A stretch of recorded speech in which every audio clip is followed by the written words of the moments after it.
I want to thank everybody for their patience. Thank you for hanging in there. I'd like to get this meeting started now. I'm calling the meeting back to order.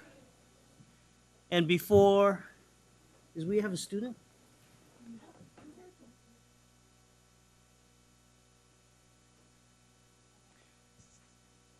Typically, our student member Halbo reads a broadcaster statement, but I'll have member Pritchett read it.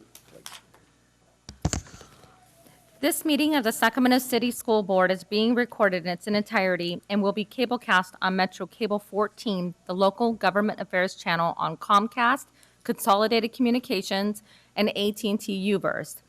Today's meeting will air Sunday, September 23rd at 6 p.m. and Monday, September 24th at 6 p.m.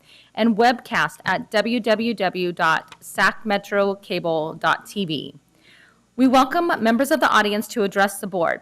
Please complete a speaker form located in the back of the community room and give it to our communications representative along with any handouts that you may have for the board prior to the conclusion of the item's presentation. Please speak into the microphone when addressing the board and state your name for the record. Please limit comments during public comment to items that are not listed on the agenda. If you do comment on an item that is listed on the agenda, we will ask you to please defer your comments until your item comes up on the agenda. Please also turn your cell phones on or turn them off or place them in the silent or vibrate mode. Thank you, Member Pritchett. Next is item 4.2, the Pledge of Allegiance, which will be led by the Spartan Club of Wilsey Wood Middle School. Would you like to come up?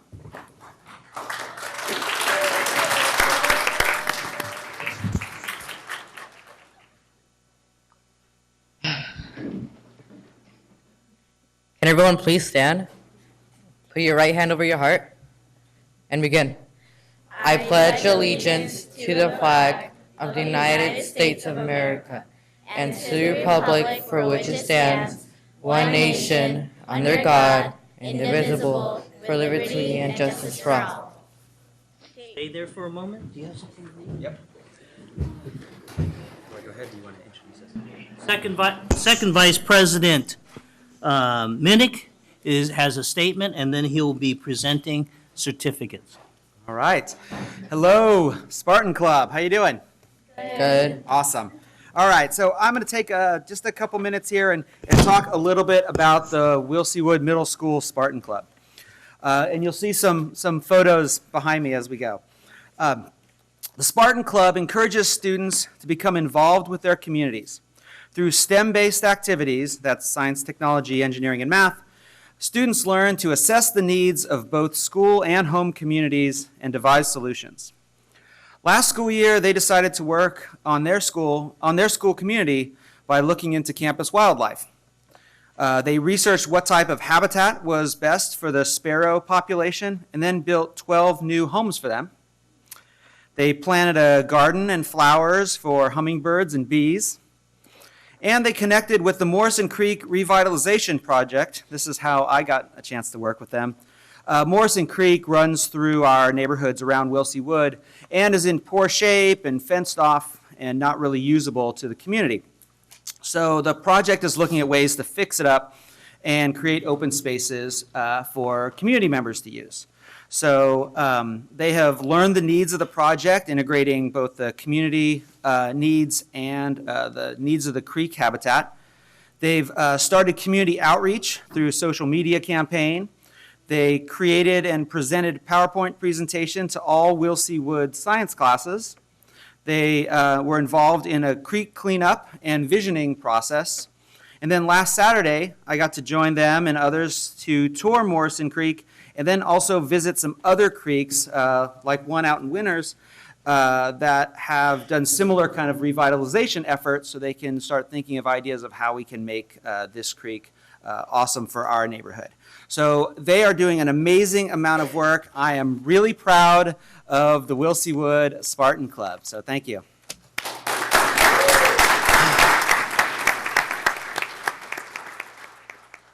So the microphone and the podium is yours if you'd like to make a statement. And while you give your prepared speech, no more than 45 minutes, I'll be, I'm just kidding. I'll be coming down to give you your certificates. But please feel free to share anything you'd like. Or not. What are your names? Tell us who you are. I'm Ian, an 8th grader at Wilsey Wood, who participated on Saturday at divisioning for Morrison Creek. Yeah. Do the rest of you want to introduce yourself? My name's Luma, and I'm an 8th grader at Wilsey Wood, and I helped revitalize the creek last year, and I was also in Spartan Club last year. Hello, my name is Keely. I'm also an 8th grader. I also helped revitalize Morrison Creek about like a few months back, and I was also at the visioning for Morrison Creek on Saturday. Hello, my name is Ryan. I'm an 8th grader at Wilsey Wood. I went to the Morrison Creek envisioning process and I helped revitalize it.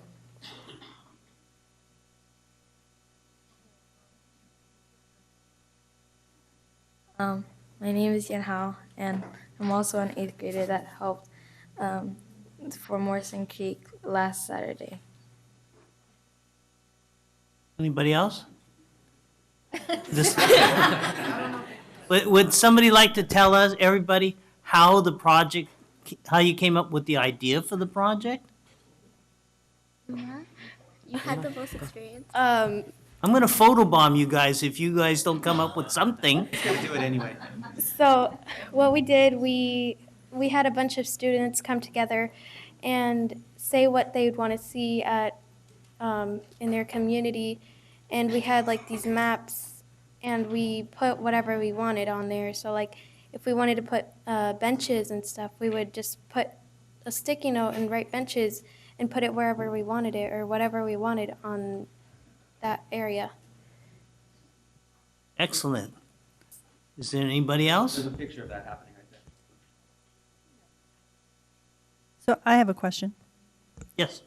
I'd like to know, and maybe the spokesperson who led the pledge, have you seen some wildlife like hummingbirds use the feeders or an increase in the sparrows? I saw some birds, some wildlife at what, Poudre Creek? Poudre Creek. Yeah, Poudre Creek. It was the view, the environment was very beautiful. Well, I think that's fantastic. The job that you've done is really important to make alive an urban scape for urban wildlife. Thank you for your work. And hopefully you'll carry that forth to many other wilderness areas in the Sacramento County area, because this area is just full of wildlife. And it's amazing once you get out of the streets and the tarmac and the asphalt, and you could see the wide variety of birds and fishes and occasional beaver. It's very cool. So thank you for your service. These are the certificates of presentation of the certificates. So.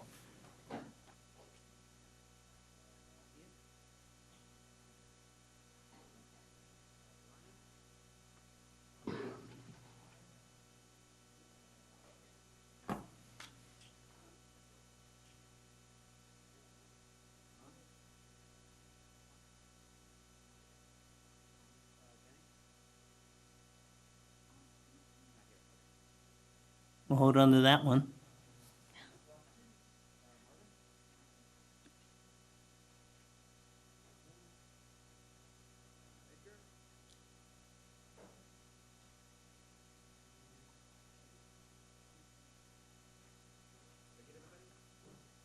All right, stay down there, Vice President Minnick, and it's photo time. Turn around.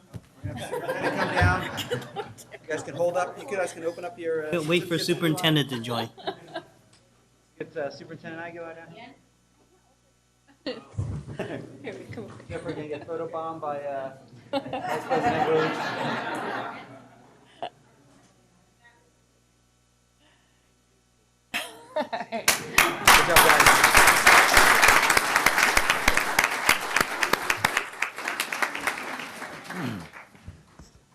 Thank you, Wilsey Woods Spartan Club, and please keep up the good work. Thank you. Item 5.0, announcements of actions taken in closed session. Yes, Mr. President, two announcements I have to make out of closed session. By a unanimous vote with Board President Ryan absent, the board approved participation as an amicus in support of CSBA's appeal in California Supreme Court number S247266. By a similar vote in Glaviano v. SCUSD, case number 34-2013-87162, approved giving a settlement with total release subject to conditions. That concludes my announcements out of closed session, Mr. President. Thank you, Counselor. Item 6.0, agenda adoption. Second. I have a motion and a second. All those in favor signify by saying aye. Aye. Opposed? Abstentions? Motion carries. Item 7.0, Member Hanson. 7.1, approve resolution number 3035 in recognition of High School Voter Education Week, September 17th through the 28th. Great. Thank you very much. This is very important, and every year or every 2 years when we're voting, nothing is more important as a citizen of our state and nation. So I'd like to call up CKM co-chairs Eleanor Love and Lauren Kim, and Vice Chair Luke Delcor from McClatchy's Youth Commission to come up, please.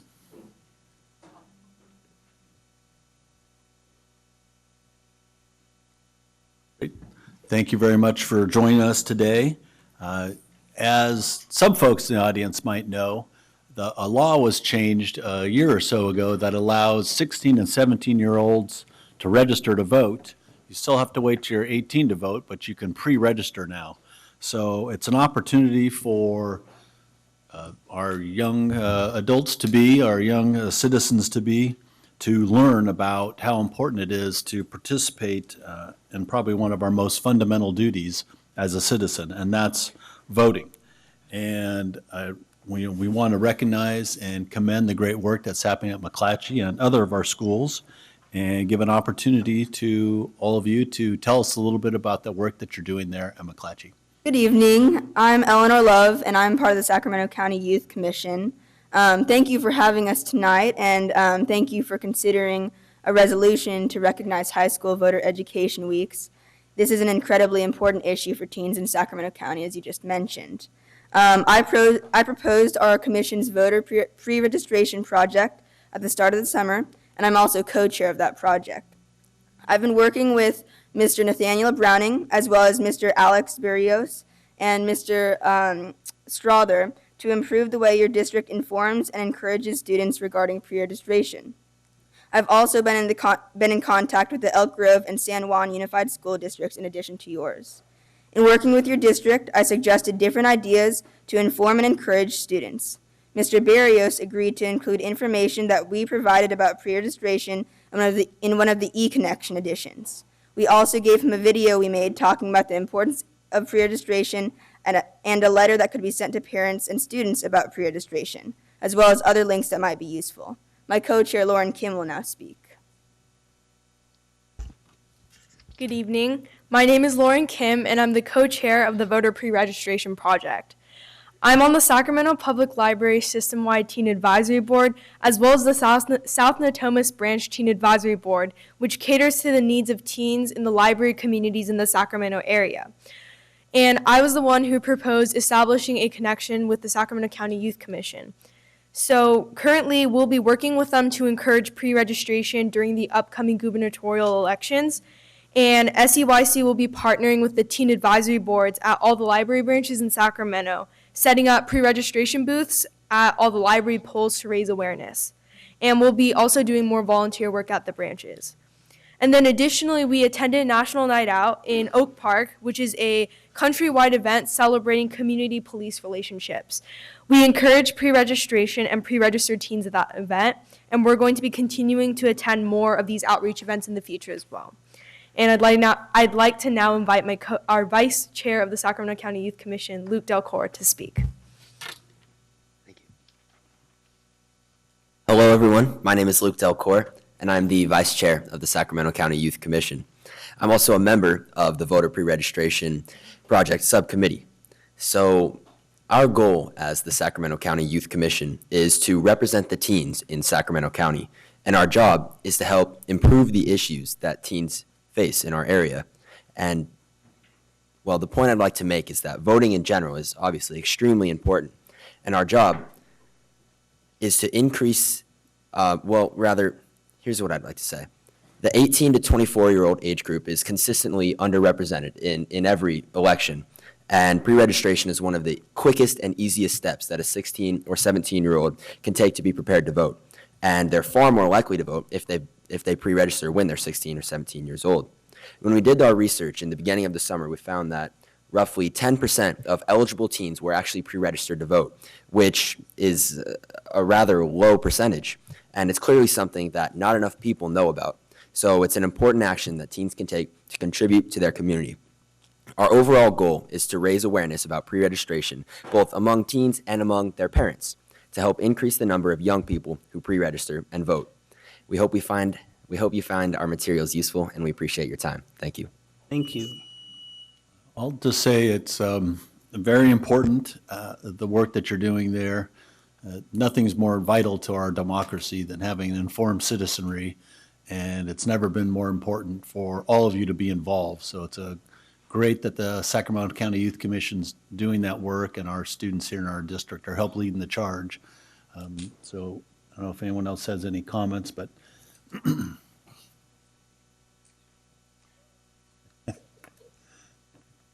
Member Pritchett. You're rusty, Member Wu. Start writing the names down. I couldn't agree with Member Hanson more on the important work that you guys are doing. The one question I have is, we have 5 comprehensive high schools in our area. How can we get you guys into those high schools more? For example, I represent Rosemont High School, and I know that there's not a lot of outreach in that area. So my question to you is, how can I work with you to be able to get that into there? So that's a great question. I think that a good idea to do that, is to maybe collaborate with us, and maybe we can come up with ideas for activities for that school in particular, for example, like mock elections, or maybe there's a day that, for example, an announcement could go over the PSA system, letting 16 and 17-year-olds know that they can pre-register. The principal could hold a meeting with the sophomores and juniors and seniors of that high school to talk to them about that importance. Things like that, we could work with you to come up with ideas. I would love that. Can I give you my business card and Yes. we can reach out? Yeah. Okay, that would be great. And I know that I've been to American Legion to have to work with, what's the Women's Voters Organization? League of Women Voters, to introduce them to early voting as well. So I thank you for working with Alex Barrios. He's our communications director, and hopefully he will have a plan for us to reach out to every one of our high schools. Yes. Thank you. Thank you so much. Yes, I'd like to make a motion to approve the resolution 3035. I have a motion. I have a second? Second. I have a second. All those in favor signify by saying aye. Aye. Opposed? Abstentions? Motion carries. Thank you. And we have resolutions ready to take home, so. Thank you so much. You're very welcome, and Thank you thank for you. your time.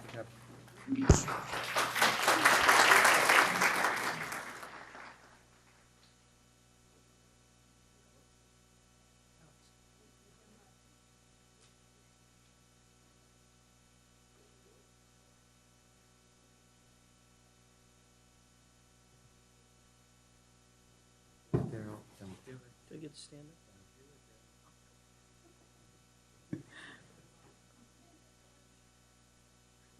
Take you anywhere.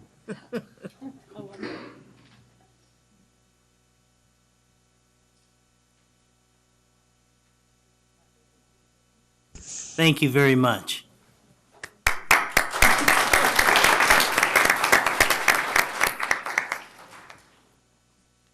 Item 8, public comment. Do we have any public comment, Mr. Barrios? We have 21 public comments. And if you can come up when you hear your name called, please. First is Alan Dari, followed by David Bain, Cecile Nunley, Enoch Young, Virginia Sy, Brianna Kitcher, Amy Bond, Uriah Symphony, Lawrence Leong, Rose Jameson, Kenya Martinez, Kaylee Casey, James Ciceros, Melanie Hogg, Cindy Casey, Justin Smith, Michelle Wong, and Scott Brown. Just as a reminder, when you come up to the podium, please restate your name for us because I stopped after Enoch, so. Thank you. I'm Alan Dory. I'm a business agent representing the two of the Teamster bargaining units here at Sac City Unified School District. With me is Ian Arnold of SEIU. This morning, all of the folks that were part of the labor management consortium met with the press to have a press conference to let them know about our position on the budget crisis here, and to let them know that first off, we're not pointing fingers at the board, or we're not pointing fingers at the district itself, but that we're looking for solutions to work together collaboratively. And our labor management consortium consists of 4 of the 5 bargaining units here at the district. One of the things I think that we really think will make a difference, besides just working collaboratively, is good communication that we have with the superintendent.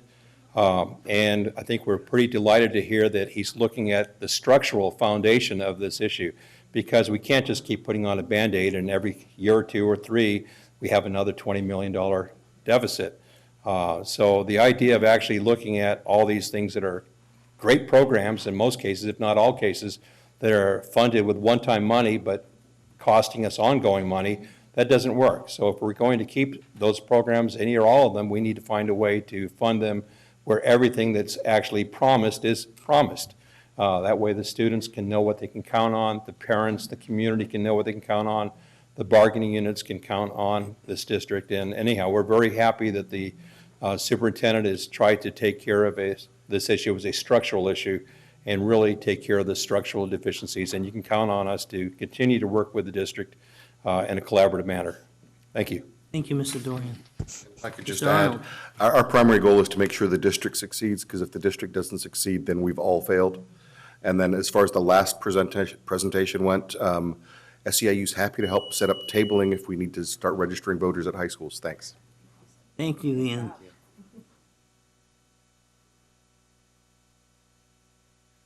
Hello, my name is David Bain. I'm the Executive Director for NAMI Sacramento.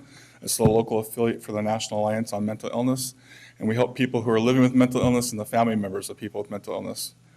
I'm here because this is also Suicide Awareness Month, and I've got a report which I'll share with Alex to pass out to you guys, and it talks about suicidal ideation, and it was a report that was done from 2013 to 2015. And basically it shows that California, this is about the average. Sacramento County, it's a little bit higher. And then in this school district, it's even a little bit higher than that. So there's a need here. There's some policy recommendations in here, such as setting policies, which meeting with Dr. Taylor today, sounds like the school district's heading in that direction. So thank you very much. It's a lot of work ahead of you. Appreciate that. Ensuring adequate funding for training for those who work directly with young people.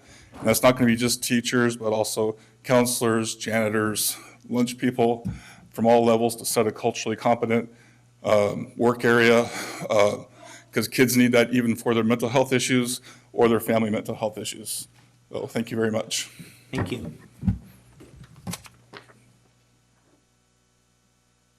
Ms. Nunley. Good evening. This is the first of only many right now. I'm sorry. Good evening, everyone. What I'm here, as I've said before on many of the board meetings that I've come to, I still want to bring back the issue of the high rates of suspensions for African American males. I still believe that it is something that should be on the board agenda every single board meeting. I think it's too important to just leave to a task force and not bring back again. So I ask that the board really consider putting that as an agenda item. I do appreciate that the board took the time and actually held a town hall. I thought that was wonderful, especially to bring in the actual authors of the report. I think it was very, very transparent, especially to the point of them saying Sacramento City is one of the highest as far as doing this. We are number 1,026 out of 1,026 districts in the state. You can't get any lower. And when it comes to it's too much money, well, how low do you have to go before you say, you know what, we need these types of things? So I again ask the board if you would please consider it as a standing agenda item. Thank you. Thank you, Ms. Nunley. Yeah. Hi, my name is Enoch. I'm a parent at William Land Elementary School. I'm here to just request that the board and the district staff work with the parents of William Land to work towards a solution for the continuation of the William Land Mandarin Immersion, the Mandarin Immersion program into the middle school and high school level. We've been here multiple times requesting a focus on just getting a class in the middle high level, and we've already have a cohort that's moved on to the middle school, and the MIP program is still not there. I've invited some parents to just speak and a few students just to communicate the urgency of this. We want to begin discussions as soon as possible because the school year is just, the next school year is just right around the corner, and we understand it takes time to get things going. So we're just really wanting to express our urgency of wanting to see things happen. Thank you, Mr. Young. Hi, good evening. My name is Amy, and I have a second grader in the Mandarin Immersion program. And I'm actually really proud because he's a second generation. I never thought my own child would go to the same school I went to as a kid, but there was no Mandarin Immersion program when I was there as a kid. So I want to first thank the board for your support of the Mandarin Immersion program. I'm here, just like all the parents, to ask for your continued support in extending the Mandarin Immersion program from an elementary level into junior high and high school setting. Research shows that immersion language programs give children a leg up academically and success in life regardless of one's socioeconomic or ethnic background. It increases the executive function in their brains, make them good critical thinkers, more competitive in the job market, fosters leadership, and promotes a greater understanding and appreciation of the diversity in this world. Regardless of research, we all can agree that the more hours you spend learning a language, the higher your fluency will be and the greater benefit you will gain. I can personally attest to that because I took 2 years of Spanish in high school and I didn't get very far. I wish I had more opportunity. And till this day, I can't roll my R's to save my life. I'm pleading with the board tonight to please implement the continuation of MIP into the junior high and high school setting. I, along with many parents, feel if we start and end at the elementary level, we would have undone all the hard work put in by our students, families, teachers, staff, and everyone who have stood behind it. We had our very first graduating class, like Enoch mentioned, who completed the whole 6 years of the program. And unfortunately, it also ended there for them. In conclusion, I feel we've planted the seed, we've seen the budding, but we won't see it fully bloom if we stop now. Thank you. Thank you. Hello, my name is Brianna Kitcher. I'm a William Land Elementary Mandarin Immersion Program parent, better known as Symphony's mom, fourth grader you're about to meet.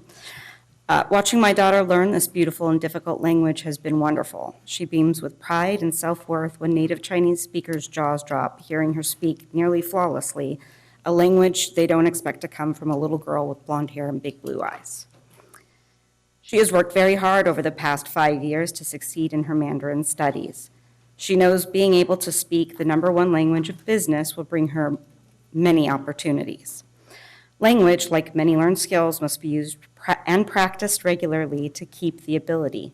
If an MIP class isn't offered at the junior high and high school levels, all of her hard work will have been for nothing. That will be 7 years, including the kindergarten, of dedication to the MIP program, 7 years of working with a Mandarin tutor weekly, 7 years of taking on the additional homework load. All of that will have been for nothing. I won't let that go to waste. Being part of the Sacramento City Unified School District has been wonderful, and I applaud all the fantastic programs this outstanding district has made happen.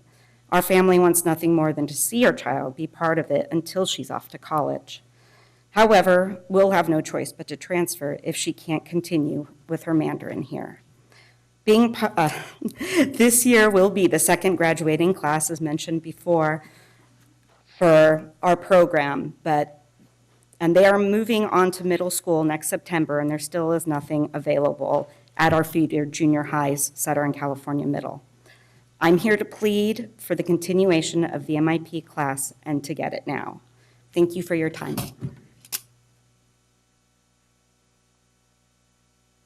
Good evening. My name is Virginia Tsai. I have a kindergartner and a second grader at William Land, and thank you for allowing us to kind of reiterate the same message. I'm here to urge you to move forward on the matter of continuing the MIP program after the 6th grade level on through high school. We are now in the 8th year of this extremely popular and successful MIP program at William Land Elementary. On the night before the kindergarten enrollment day, we still have parents lining up at midnight at William Land trying to get their kids in line to be in the lottery. I was here at the same forum 4 months ago explaining the importance of learning Mandarin Chinese.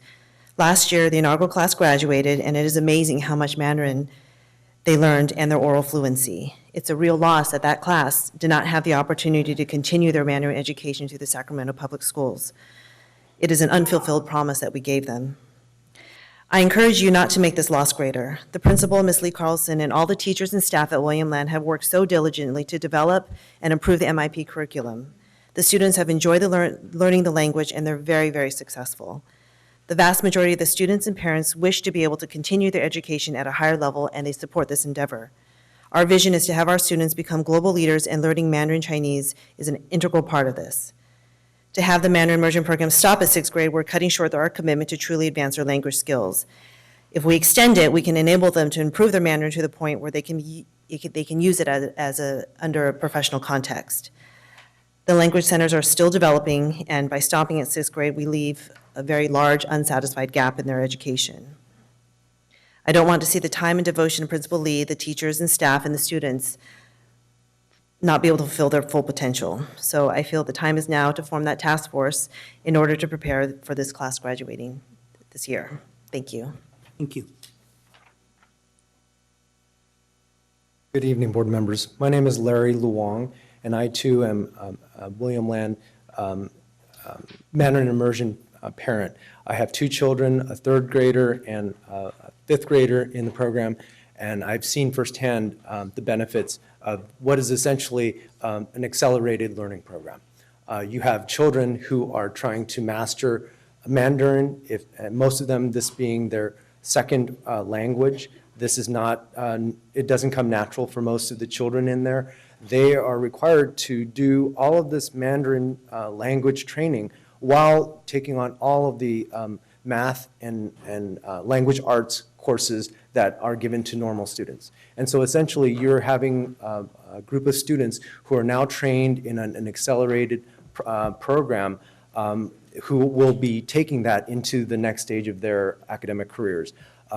This is why I'm asking the board move forward with putting together this task force and moving forward with trying to set up the middle school program, because this is the next stage of allowing these children to flourish in this accelerated manner. As a parent who has seen firsthand how business works in the real world, these children who have this Mandarin language capability will have a leg up when they are vying for jobs, when they're trying to establish businesses that have ties to China or the Pacific Rim. And here in Northern California, our economy is interlinked with that region. And the more we can encourage this type of learning, the better our children will be and the better our region will really be in this new economy where we are connected with all of our trading partners, which every day we hear in the news how the Trump administration is raising tariffs on trade with China. So I just encourage that the board move forward with this task force. Thank you. Thank you.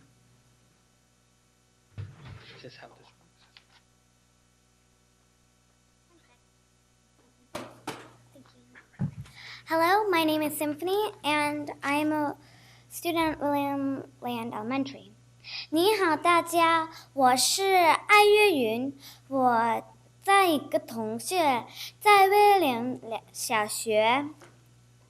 The reason why I'm up here today is because I want to be able to go to middle school and continue the program to be able to continue the language of Mandarin. It gives me many ways to be able to exceed in life. Because one of my dreams is to become a CIA agent. So, and since Mandarin's one of the best languages to learn, I want to be able to continue that.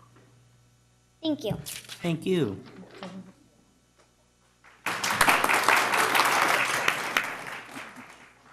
Hi, my name is Miria Young, and I'm a 6th grader at William Land Elementary. And I've been learning Mandarin for 7 years now. And I would like to share a story about how Mandarin has helped me throughout my life.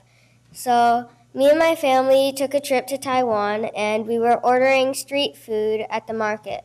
And my mom tried to use Cantonese to tell the salesperson what we wanted to eat. But unfortunately, the salesperson didn't know Cantonese. So I had to use my Mandarin and tell her what I wanted to order. And that night, we were able to have food for dinner. So as you can see, Mandarin has helped me throughout my life. And I know that everybody at William Land would really appreciate it if the Mandarin immersion program were continued throughout the years. Thank you.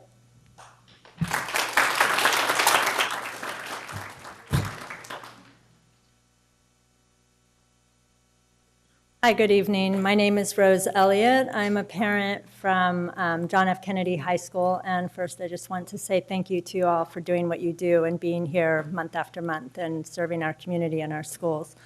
My son, Calvin Elliott, is a senior at John F. Kennedy. I am here with a group of parents of robotics students from John F. Kennedy. So you'll hear several of us speaking.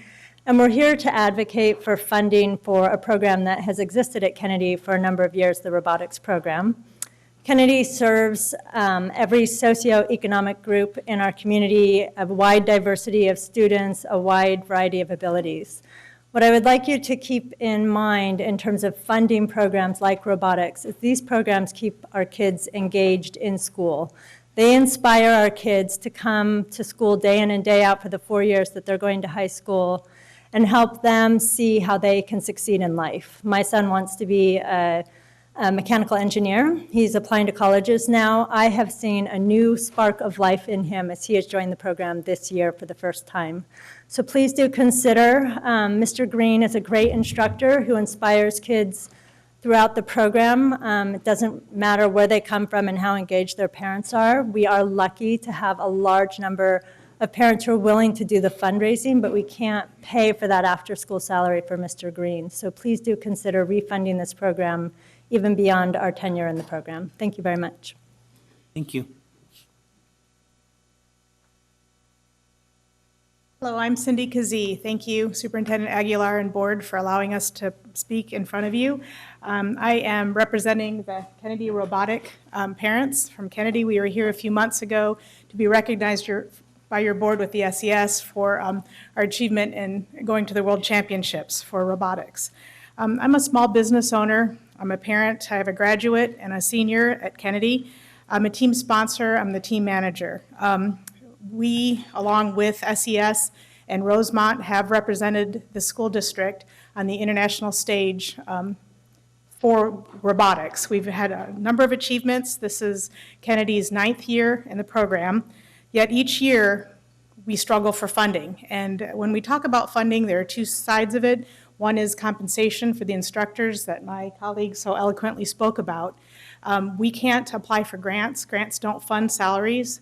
The stipends that are issued to the coaches of robotics at our robotics program is a small part of the amount of time they invest. And it is in danger of not being funded for the future. We raise $35,000 to $40,000 a year to fund our program with supplies, materials, travel expenses. We cannot fund teacher salary.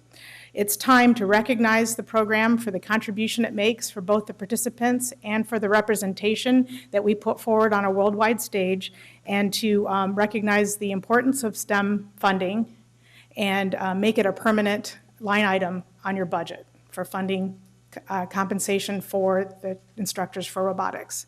Thank you. Thank you.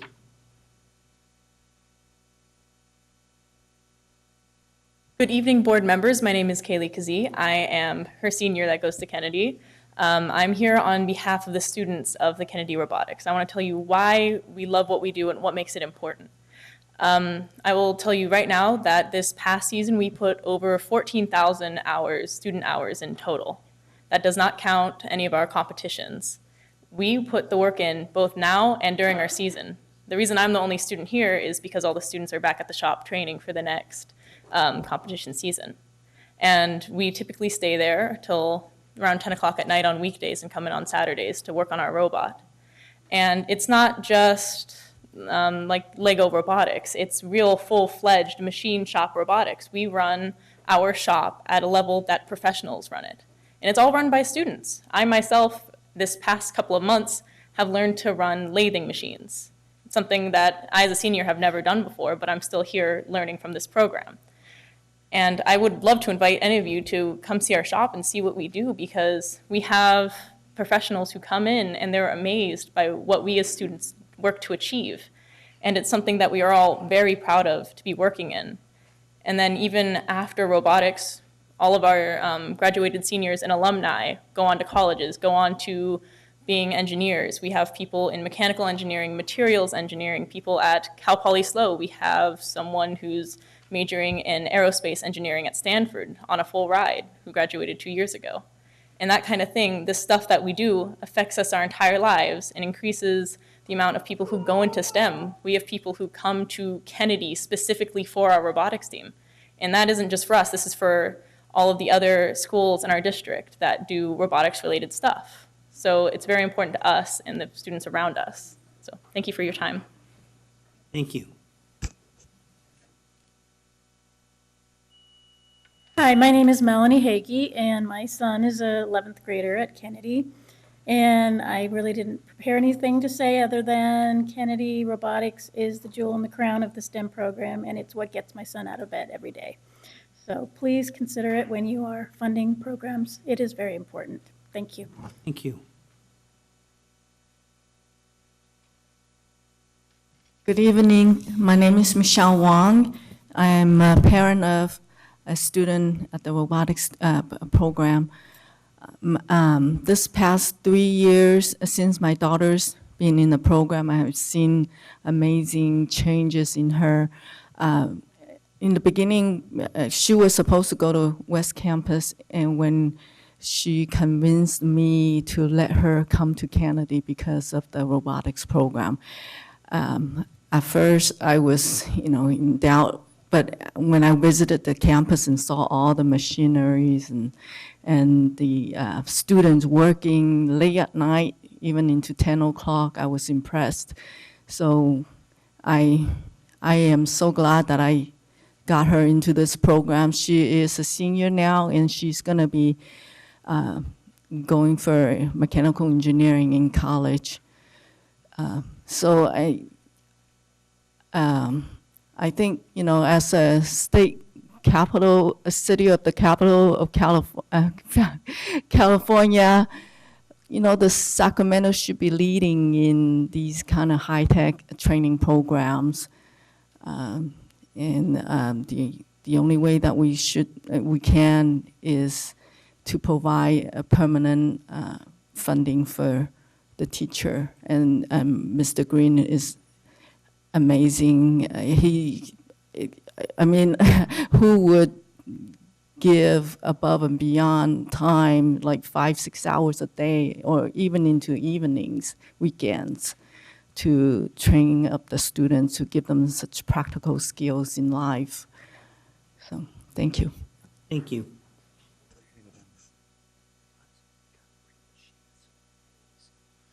Hi, I'm Justin Smith. My daughter is a junior at John F. Kennedy, and I'm here speaking regarding the robotics program. You know, really what we're asking is not a big ask. We're asking that rather than getting the same funding that we get year in and year out, we're asking that to be a permanent line item rather than having to hope that we'll have a team next year. It's not a big ask, and I know that you guys are committed to STEM, and the question isn't, are you going to be committed to STEM next year as well? Because you guys show our program off. Just last week, we had 7 states come in to visit our program to show it off. And the commitment's there.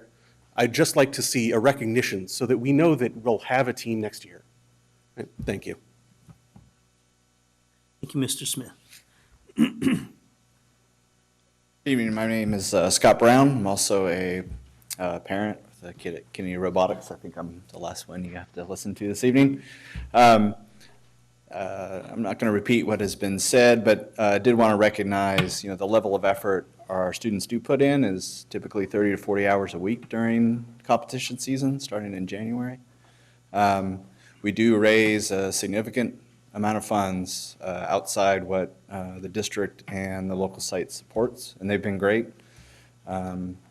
What we'd really like to see is not a new ask for new funds, but just a dedicated line for all robotics programs across the district. So that's Kennedy, McClatchy, SES, and Rosemont. Pooling that money together into a single line item gives us some gravity in the budget and some sense of security that that funding will be there from year to year. So this is Cindy's last year managing the team. I'm kind of on slate to take that over and looking at a budget of roughly $40,000 to $60,000 a year, depending on if we go on to Worlds. Knowing that our teacher is funded and that potentially there's funding for registration with FIRST would be a great sense of security as we plan for fundraising for the future. Thank you. Thank you, Mr. Brown. Good evening, ladies and gentlemen of the board. I don't know if this will turn on. I'm not familiar with these documents very much. Do I see it or is it on? Can they see it? Thanks. So anyway, I've been teaching since 1986. For the bulk of my career here in Sac City Unified School District, the curriculum and instruction office ran with 2 people. And I don't think we can mention names. Can you if it's a compliment? I thought the lady running it did a really good job. This is your administrative curriculum office from this year. Sorry.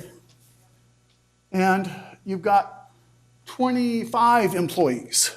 So you've grown from 2 employees to 25, and that doesn't include between 8 and 15 teachers on special assignment. SCTA is right. You've got a real administrative bloat problem. In the frequently asked questions, though, I signed up for the budget updates. You've got sort of dueling press releases going on with SCTA. They put in a frequently asked question where you claimed that your administrative expenses are only a small portion of your basic grant or general fund money. That might very well be true. That's because you're rating categorical money for the administrative bloat. Anyway, the truth is you could cut out 3/4 of these people. Not a single student, parent, or teacher would notice a difference.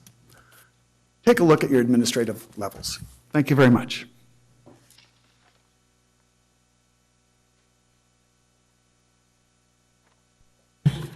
Good evening, board members. Kenya Martinez, Coalition for Students with Disabilities. Tonight I want to tell you about how the Coalition with Students with Disabilities is partnering with ARC to put on an event to teach parents, caregivers, anyone who cares for a person with a disability, how to advocate for themselves here in the district, outside the district, also at Alta Regional Centers, and any place that a person receives services. The event will be held October 13th this year, Saturday, between 1:30 and 4 p.m. We are also partnering with other organizations in Sacramento. I invite all board members to attend, and I hope that you will find it imperative to support and not ignore our community. Thank you. Did you say that was here at the Cerna Center? No, it's not at the Cerna Center. It's actually being held at Strategies to Empower People, which is located at 2330 Glendale Lane in Sacramento. And again, it's on October 13th, Saturday, 1:30 to 4 o'clock. Thank you. Thank you. Mr. Barrios, are there any others? No further public comments? Thank you. Moving on to item 9, Board Workshop Strategic Plan and Other Initiatives. 9.1, Special Education Audit Update.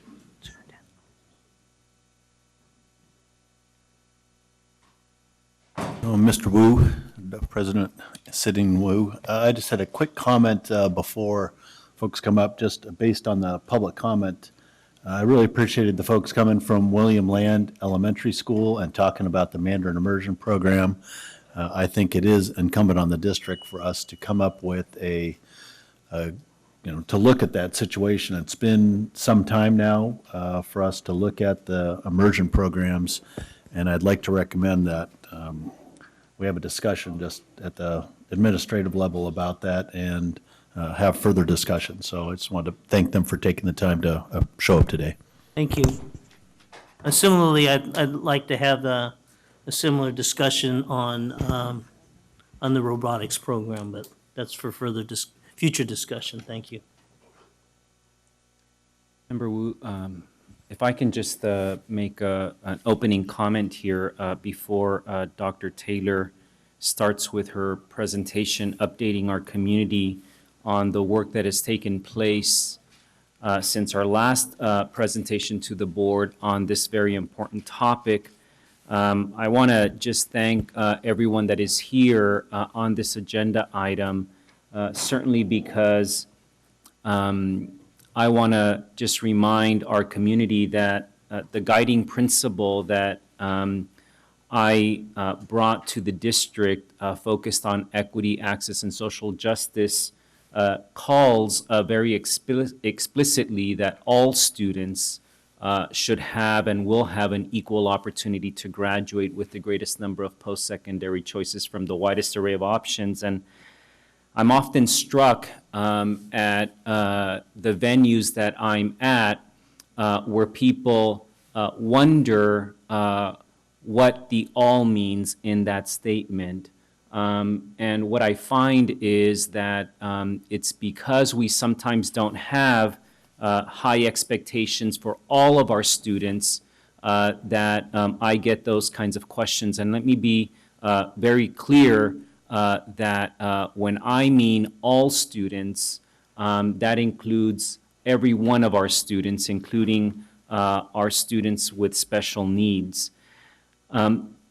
Our goal is to make sure that we attack this issue from a very systematic lens. And I have tasked our team, and I hope that the public will be able to see how it is that we are looking to change outcomes for our students with special needs from a systems-based approach. Although the presentation may get a little bit into the weeds in terms of how we're trying to attack this issue, I want to make clear that what you'll hear today is how we are unpacking each of the 10 recommendations from the special ed audit by using just one example, recommendation 3, and that's really only being done in the interest of time so that the board can have an opportunity to have a discussion, ask questions of our staff related to any of the recommendations. And so please do not treat our emphasis on recommendation 3 as if it were a signal that we've only focused on one of the 10 recommendations. So I'm excited to hear about the work and share the work that our team and other members in the education community and our overall community have been supporting us with. So with that, I'll yield to Dr. Taylor. Thank you. All right, so good evening, Board Member Wu, Superintendent Aguilar, and members of the board. My name is Iris Taylor, and I'm joined tonight by Becky Bryant, our Director of Special Education and our SELPA Director. And tonight we're here to provide you with an update on the work that has been underway since May to address the audit recommendations. As the superintendent shared, this is very much a shared responsibility across the organization. And I just want to spend a minute and thank the staff that are here tonight, as well as the staff that are not here tonight, who represent various departments in the organization. Our special education management staff has done a phenomenal job in just coordinating and pulling together these audit recommendations and findings, as well as departments such as our tech services, technology services, our improvement and accountability. You'll see behind me, and thank you all for being here tonight, representatives from our student support services team, curriculum and instruction, as well as site leaders who've served on our work teams that have been working on these audit recommendations. So this has truly been a district-wide, a system-wide effort. I also want to spend a minute to thank our partners in this work, particularly just the thought leadership of CCEE, the California Collaborative on Educational Excellence, as well as the California Department of Education. And with us tonight, we have from SCOE, Michael Cass, who's really lent his thought leadership to helping us think about these recommendations. And then finally, I just want to express thanks to our Coalition for Students with Disabilities for meeting with us this evening, just again, to be another set of eyes and perspective. People have been very close to this work over the years, who are very passionate about this work, to provide some inputs into the work that has been done thus far.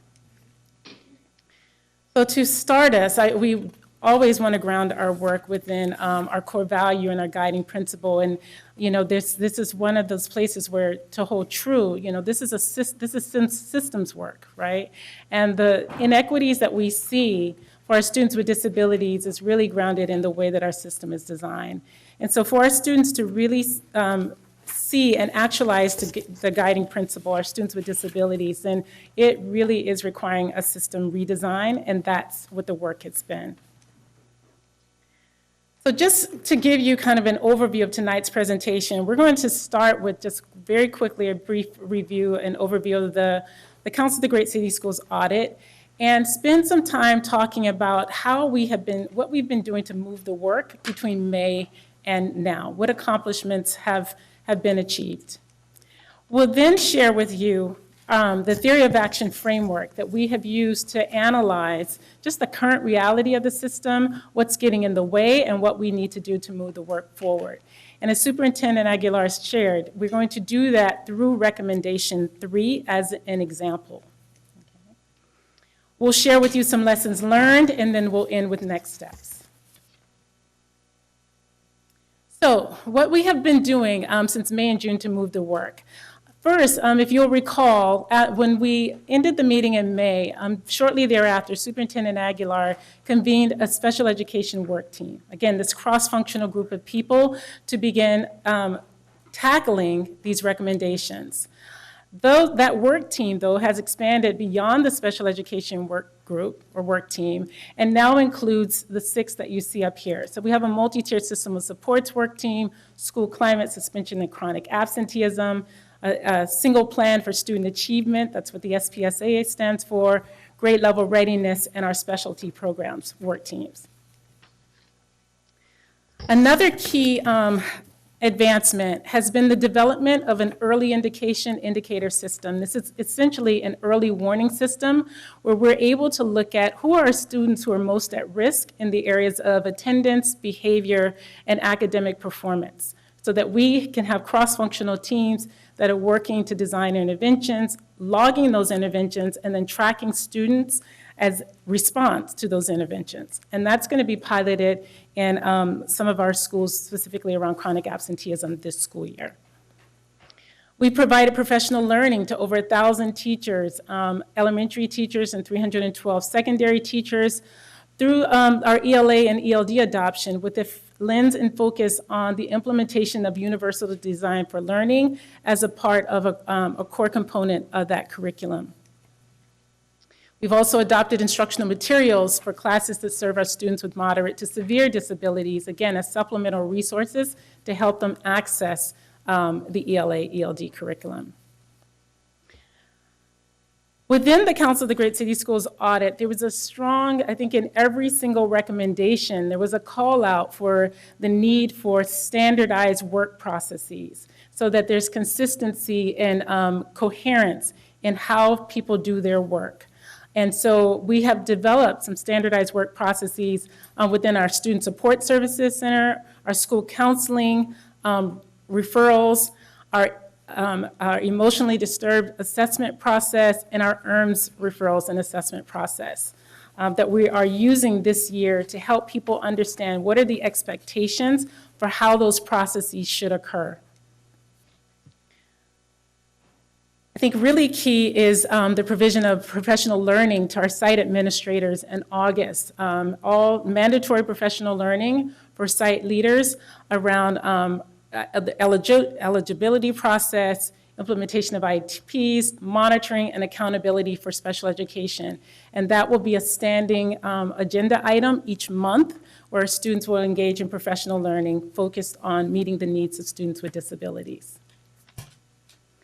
Additional standard work processes, again, called out in the audit around IEP on-time completion and just keeping on track of if assessments and the IEP process is headed in the right direction.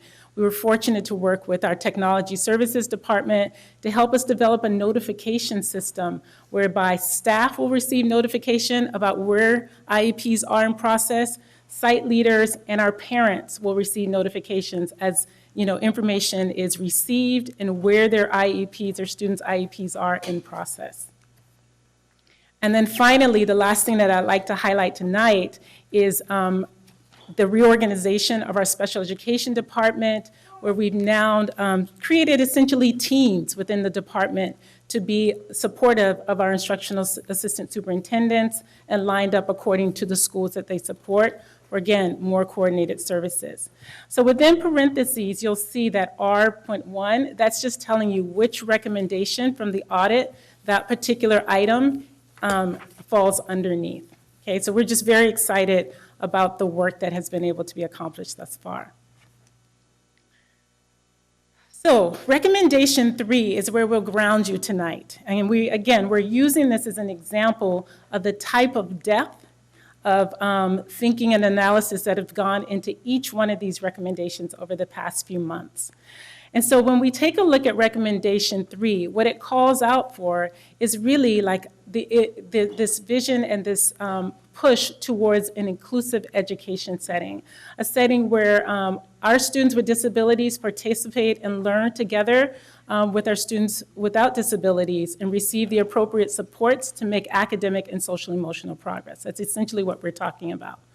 What the audit called out for us to do is take a look at these areas. So our data analysis and review processes, the development of an inclusive education vision, clear written plans, clear written expectations, those standard work processes, differentiated professional learning for all people in the organization who impact and touch our students with disabilities, ongoing data analysis and the generation of reports around how implementation is going, and then finally, ensuring that implementation is monitored and that everyone is being held accountable. The students that call us, really, and this is just representative, these are representative of the students who are impacted by the fact that this recommendation is not fully in place currently. And so here we have 2 students within the organization who are being served in more restrictive environments, right? They are assigned to special day classes for students with disabilities. They're not in their home schools or in their school of choice. And then you see here the percentage of time that they're spending in the least restrictive environment. And of course, we want our students to spend the maximum amount of time in the least restrictive environment. So our theory of action for recommendation 3, okay, so this is, there were 5 guiding questions that we use to really unpack this particular recommendation. Again, true for all. The first was we wanted to put that recommendation in understandable terms, right? So what is the question that this recommendation is getting at? For recommendation 3, the question is the district ensuring that our students with and without disabilities are participating and learning together in the same classrooms? We wanted to think about, okay, so what are some ways that we would gather evidence, or what are some metrics and indicators and questions that we would track around this recommendation? So questions that come up are things like, well, how much time do our students with and without disabilities spend learning in the same classroom? Are we able to know that? Are students with disabilities meeting and or exceeding our state standards? Are we able to know that? How many of our students with disabilities are performing on grade level, and are they making progress towards grade level standards? Are students with disabilities making progress towards graduation? Things like, are students with disabilities graduating, and are they graduating A through G eligible, and how many of them are? How many, which of our students with disabilities are being suspended? And then finally, how many of them are persisting to graduate within 5 years? Okay. And wanting to know that information disaggregated by race, by ethnicity, by grade, and by disability areas. Question number 2 is asking us then to look at the recommendation, and is there identified board policy around this recommendation specific to it? And what we found as we looked at our board policies is, yes, there is a board policy that talks about educating students in the least restrictive environment. However, there's some challenges with it, and we feel that there needs to be some revision to make it more reflective of the vision and goals that we have for these students. So some of the challenges with it is that, it speaks to the minimal expectations of the federal law. It establishes the need for supportive and school classroom environments, but it does not speak to things like students being educated in their school of choice or in their school of residence. So we are just going to propose some revisions to that to be more reflective of the type of environment that we want to see. So here you'll see more language around them being full members of their school communities and participating in social and extracurricular activities with the same access as their peers, and understanding and cooperative and mutually respectful environments. And to the greatest extent possible that they're included in the general education setting in schools of residence and schools of choice, that we're not moving them all around the district in order to receive services.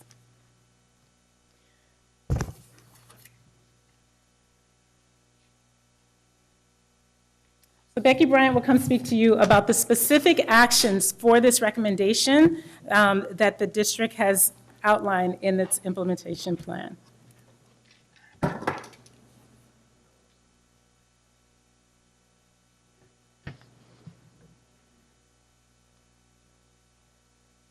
Good evening, board members and superintendent.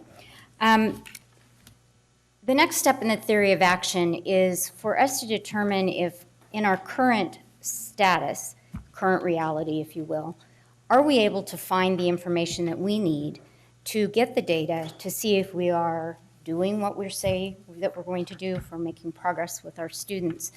And we really had to sit and look at that very carefully. We have a special education information system that most SELPAs throughout the state of California contract with to house our data around IEPs and extract data from that on a biannual basis to submit that to the state of California.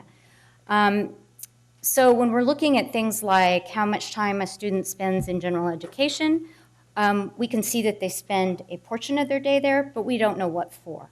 So we know that we need some more data around that to make better decisions about our students.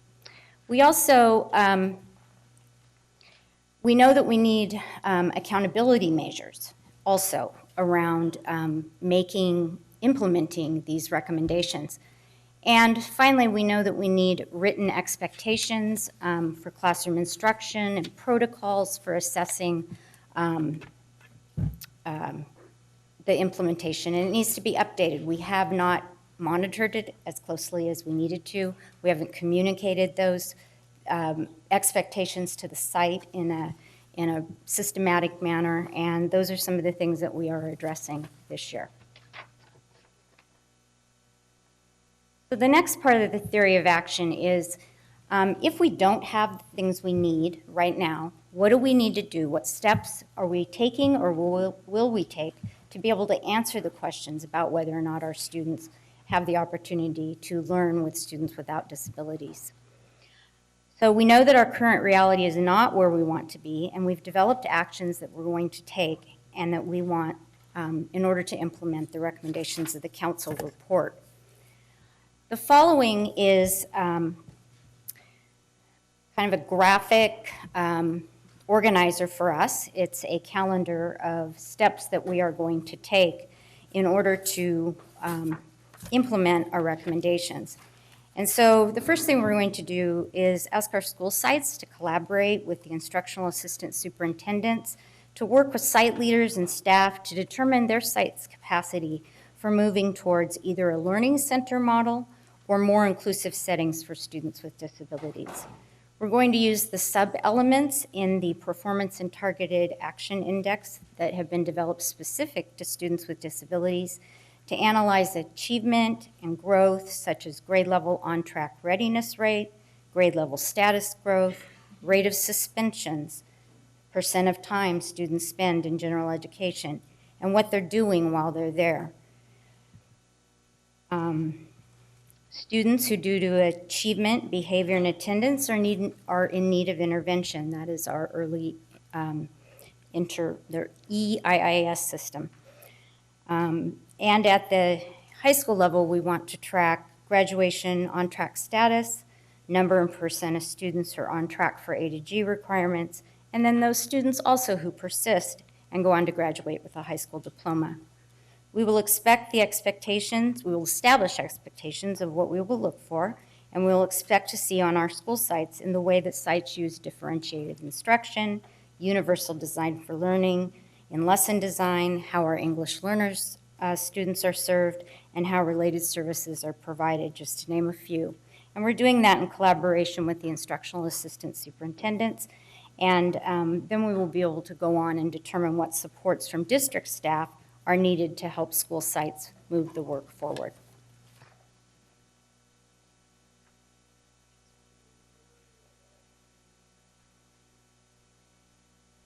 The next actions are around satisfaction tools or perception tools around inclusive practices or more inclusive settings.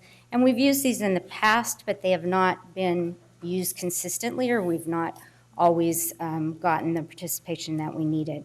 So we're going to revise those tools, and we're going to develop additional tools to collect perception data from parents, staff, and students to determine if we really are improving our practices, both in terms of IEP participation and satisfaction and spending more time in general education.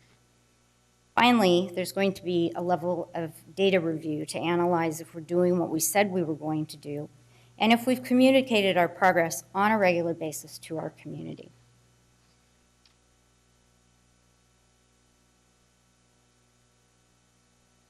And then the final piece of this in a theory of action framework is to put real students at the forefront of the work that we do.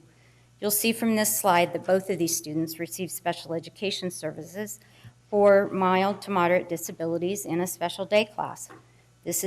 There's not a class at their home school, so they have to leave their community and ride a bus to another school to get their services. As you can see, both of these students spend very little time in general education and very little time with their peers without disabilities. This is an illustration of why this recommendation and the actions encompassed in it are so very important. We've learned some lessons along the way since we started this work this summer. We fully understand that we need to better communicate and be transparent about the work that we're doing and provide communication about that work more frequently and in ways that meet our families' needs. Our work needs a wider array of stakeholders to provide their perspectives to our work. We've come to value our cross-disciplinary work teams. It has provided for some very vigorous discussions and new ideas about how to improve our system. The various expertise has been invaluable. We intend to report progress on a more regular basis in terms of the movement of our work and the progress made by our students. Finally, rebuilding our CAC will be a key factor in all communication and implementation of these plans going forward.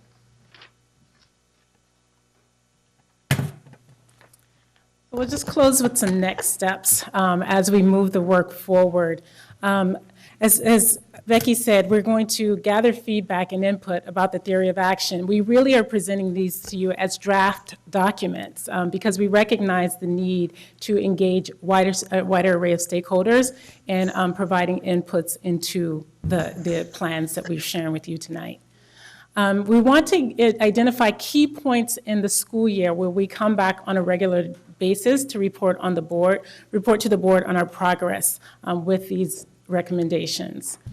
And then again, developing those related indicators. So we've shared with you some of the indicators that we want to track, but then there are other related indicators that we're going to want to identify to help us understand and see if the implementations are being, if the recommendations are being implemented as designed. Our communication protocols, we're going to continue to refine those with the assistance of our instructional assistant superintendents to assist sites in providing quality services to students with disabilities. And then construct a plan for the development and gradual implementation, as Becky shared, about this concept of a learning support center model for more inclusive educational settings for our students. And then we're going to continue like the relationship between this work with our school climate, suspension, chronic absenteeism work team and working on supports and culture and climate, just welcoming environments for our students is also a next step for us. So that concludes the presentation, and we will take public comment and then respond to questions. Thank you, Dr. Thayer. Are there any public comment?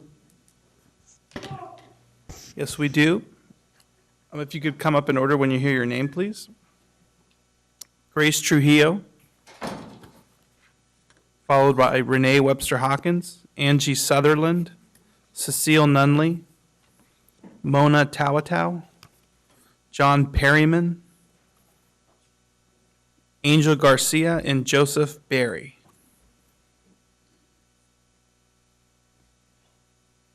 Good evening. I'm not sure where Grace went. She'll be here, I'm sure, in a moment. I'm Renee Webster Hawkins, and I'm a parent of 2 kids in the district and also a former member of the CAC. And I want to first commend the obvious hard work and passion that Dr. Taylor and the special ed staff and team put into the thought and the development of the drafts that are before you tonight. Just briefly, it's a lot because the scope of the audit was broad and deep. And we look forward to future conversations after we've had a chance to digest it as well. A couple of key points, though, and which they spoke about and which Superintendent Aguilar, you spoke about as well, and that's the issue of inclusion.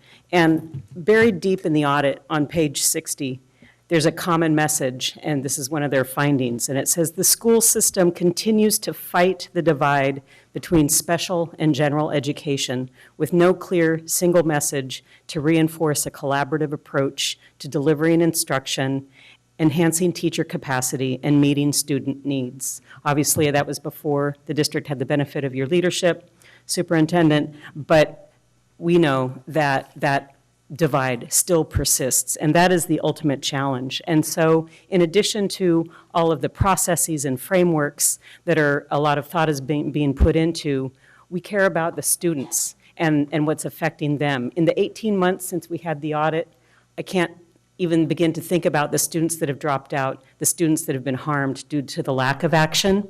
There's some low-hanging fruit that I think that can be put into place now, even while the district team is more formally and systematically addressing these issues. There's policies around suspension that must be addressed. There's mental health services that must be provided. So I do encourage an assessment of a dual track so that the low-hanging fruit to meet the obvious and most critical needs are implemented rapidly with urgency. Thank you. Thank you, Ms. Webster Hawkins. Mr. Heel. Good members of the board and superintendent. I know it's been a while. I think I was talking about the other day, it's been 12 years off and on.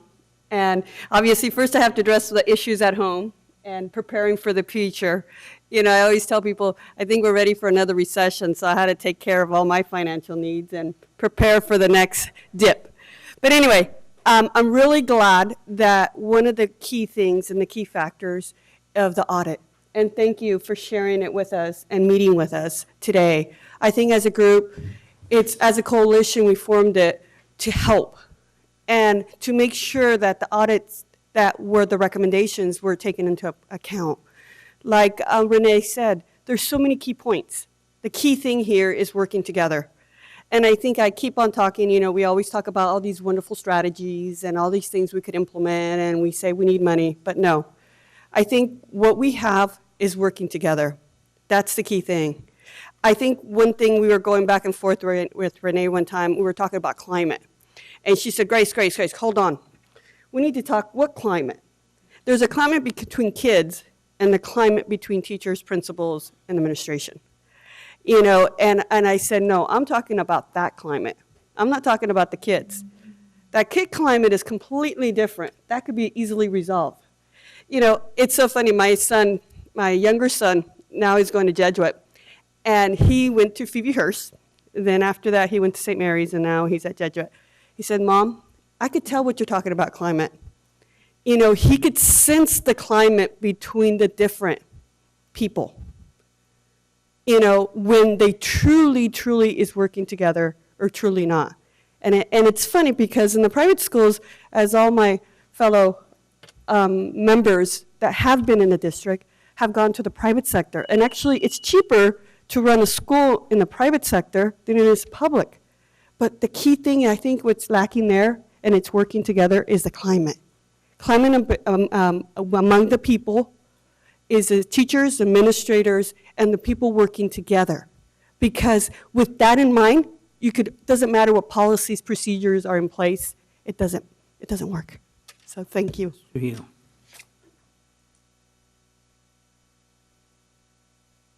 Sutherland. Hello, everyone. I'm Angie Sutherland. I'm also a member of the Coalition for Students with Disabilities. And I want to thank you for having this presentation on your agenda. We have really been anxiously awaiting an appropriate response to the audit. And it's no secret that our coalition has not seen students with disabilities included in the district's guiding principle of equity, access, and social justice.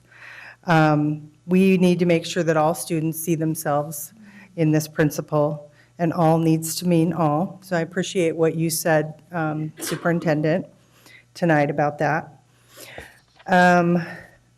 So we didn't have a chance to fully read into everything since we just met today with the special ed team and Dr. Taylor. Thank you for meeting with us. I like that it's not a set plan, but it's draft, and they're looking for feedback. So I hope that there's going to be a wider array of stakeholder engagement on this and continue these discussions. I came here with fresh ears today to listen, and I look forward to continuing the collaboration. It's all very technical information that you heard tonight and that we received. But I want to thank you, Becky, for bringing it back to the students and showing the students in the special day classes. If that would have been shown in the first presentation on the guiding principle, I think this level of trust would be a little bit stronger for us. But it wasn't, students with disabilities were not included in that presentation. I do appreciate seeing timelines, but I don't want to lose sight of all the key issues, like the over-identification of students with intellectual disability who are English learners, the autistic students in separate schools, the suspension rates for African American students. We need to see the meat on those issues, and I am a little concerned about the project management and the capacity in our district to manage this complex project with all the existing responsibilities that staff have. So and also the capacity of the school sites to monitor this information and provide timely interventions. Thank you. Thank you, Ms. Sutherland. Ms. Nunley. Good evening again. I just have a couple of things, so I'll be very quick. I really wanted to say thank you to staff because on recommendation number 2 that's in the packet, it talked a lot about professional learning, and in particular it talked about school psychologists and special education and general education teachers and admin. And I saw in the presentation something that I love to see, which is numbers, since I have a tendency to be a numbers person. And you guys actually put in there the number who did receive training. And I see that it's 1,000, over 1,000 elementary, 312 secondary. The only thing that I do wonder is out of how many? Because is that even 50%? And I'm not so sure.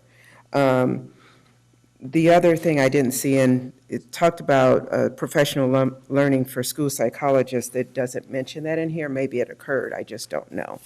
The other thing in looking at the actual recommendations, not just the presentation, I believe on recommendation 6, it talked about the recruitment, because recruitment of special ed professionals is difficult.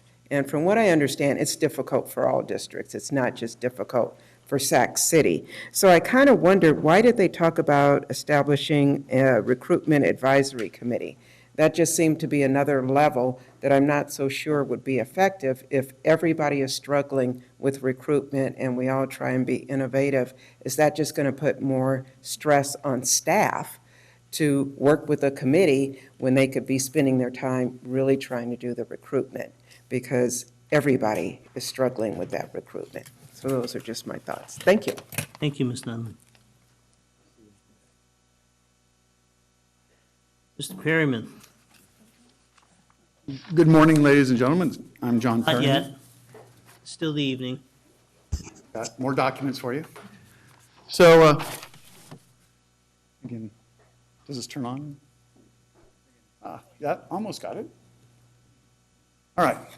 So this is from your board packet. And it's about budgets again. I'm not critical of any of the special ed plan or anything, just more budget criticism. I filed a formal complaint against the district for misuse of supplemental and concentration grant money, misuse of Title I money. One of the small line items there was using supplemental and concentration grant money for special ed nurses and psychologists.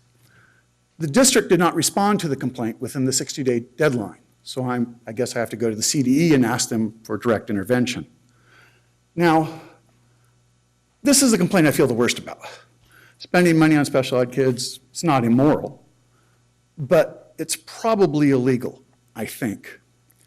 If federal law guarantees the needed special ed services for all kids, you can't claim it's an additional service as per the guiding language on supplemental and concentration grant money. You can't claim it's an increased service. And so I think you have a technical problem. And so it's only $5 million out of $105 million. But my guess is that it's an illegal expenditure out of supplemental and concentration. Thank you for your time.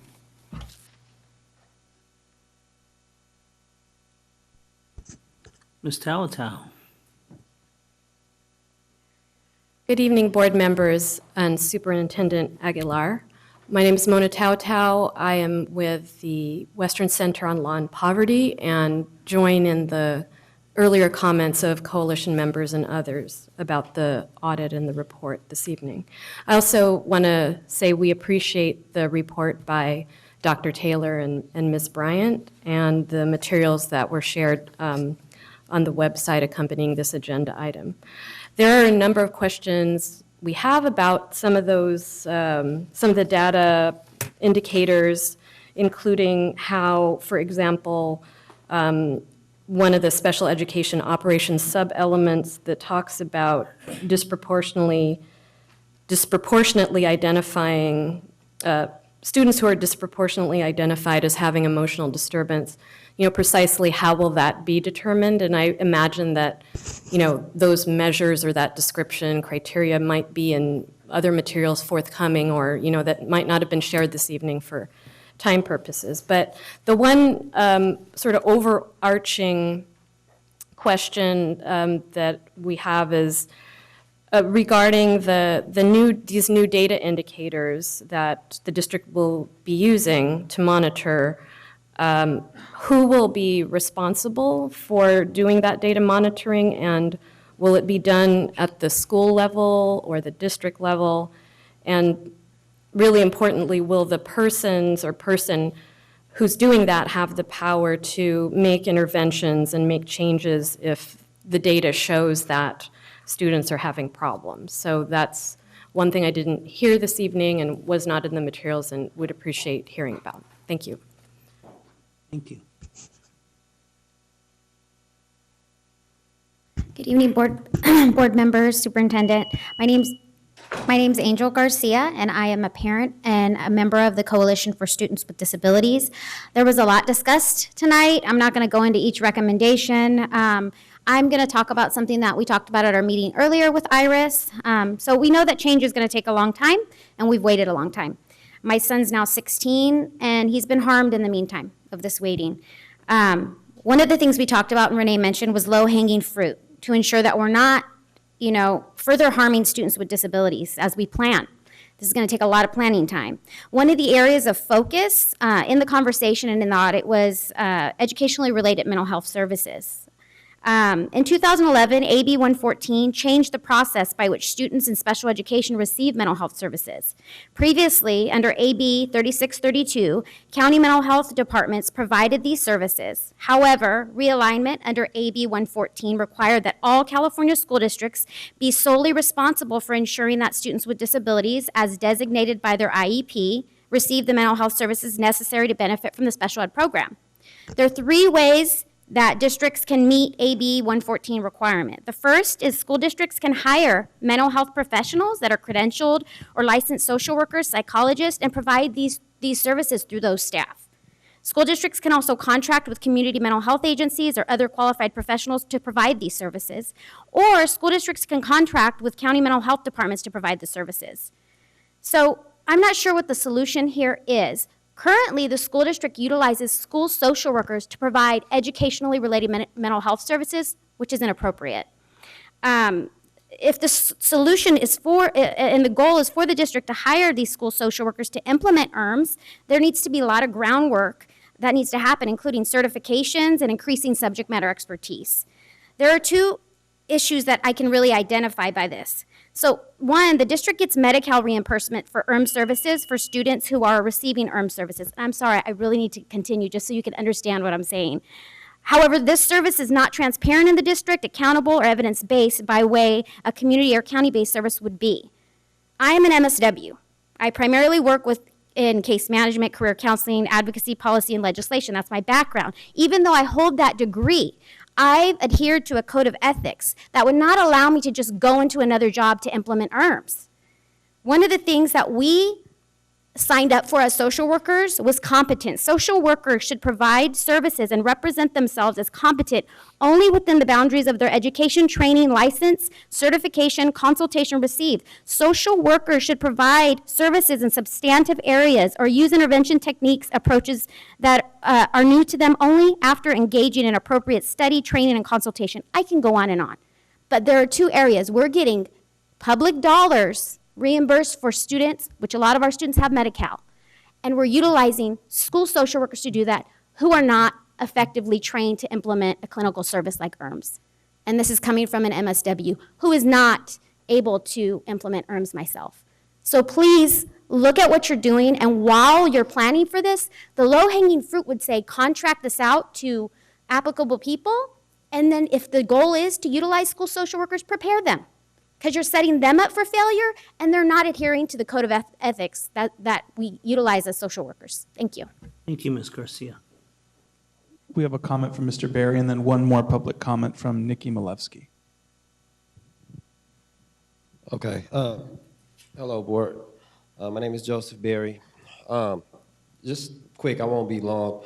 I want to say thank you, first of all, for purposing me to the work and providing me with the council report relatively early in the process. I acknowledge that. Thank you. I just got one quick question. I wanted to know, you know, in any way possible, the date on the documents and the presentation. I know that this is a very time-sensitive matter in a way, and it's evolving, so it'd be important, I think, that the public know, like, at what, are we presenting last month's data or where we're at, or is this like as of yesterday, or, you know, is it? So that was a question I had. Also, just want to make a quick comment on what I saw, even just from the recommendation number 3, and that is that I see a lot about assessment. I see a lot about alignment, even looking through the documents on the other recommendations, and that's good. We need that, definitely. I don't see a lot about academia and furthering understandings of disability and even organizational structure in a way that will help, you know, alleviate this issue much more effectively. Thank you for your time. That's it. Thank you.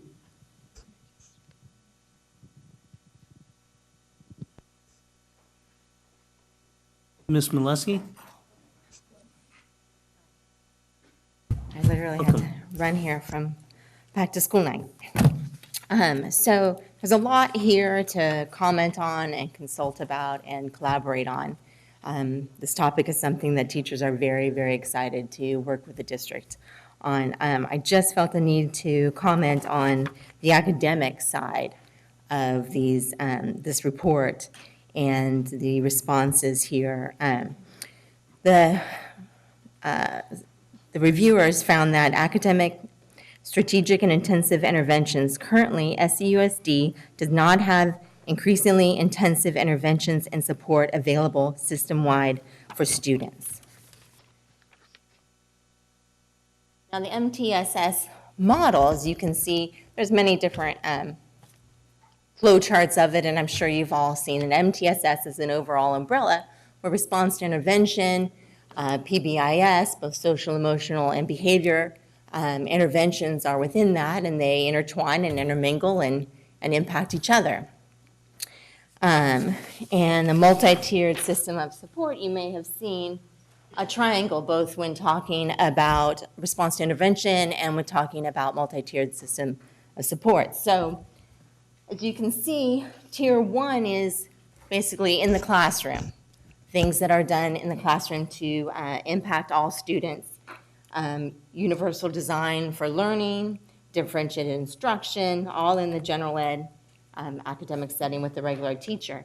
Then you have your level 2 of interventions, your more intensive targeted interventions. And then you have level 3 for those kids who haven't responded to tier 1 or tier 2, but tier 3 would really be individual services. And this is before you would consider kids for special education.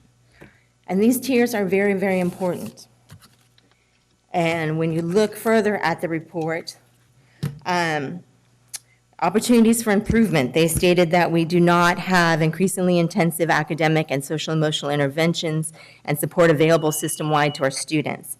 Title I schools have access to some supplemental interventions, but other schools must rely on their own creative means to address this. And address our students who are falling behind. Your recommendation, one that was been prepared about, it's the only section that talks about MTSS. It talks a lot about social, emotional, and behavioral supports, and only one little section talks about those academic interventions. Provide professional learning for elementary teachers and secondary teachers on the new ELA curriculum, which of course, right? Professional learning focused on universal design to accommodate and differentiate instruction, which is something we've been working on for over a decade. Differentiating instruction has been our mantra for years. Teachers create their lesson plans every day with a little section about each way they're going to teach the lesson slightly differently or present it slightly differently to certain students so that they can access the materials. What we do not have is Tier 2 and Tier 3 interventions. And I implore you not to move forward without having true Tier 2 and Tier 3 interventions as part of your plan. Thank you for your time tonight. Thank you, Ms. Molesky. Are there any other public comment? No further comments. Thank you, Mr. Barrios. Any comments from my colleagues? This is an information item. Vice President Minnick. Thanks. I just had a couple quick questions, and I don't know, Dr. Taylor, if you're able to answer it right now, but I was concerned by Ms. Garcia's comment about use of social workers and what's within the parameters of their work. And I was wondering if you could maybe address that, or if that's something we have to, come back and revisit another time. Thanks, Brian. I can address that. Our educationally related mental health services do incorporate the use of school social workers, as well as also the student support services department also uses school social workers. We do have some social workers on staff that are LCSWs and MFTs that are licensed, however, they don't work in that scope due to the way that the job description is written. So the focus is on the ERMs is to support students so that they can gain access to their educational environment. And so we do acknowledge that there are times when students need more. And sometimes those are reasons that our students have to go to non-public school because there's a higher level of therapy available to them.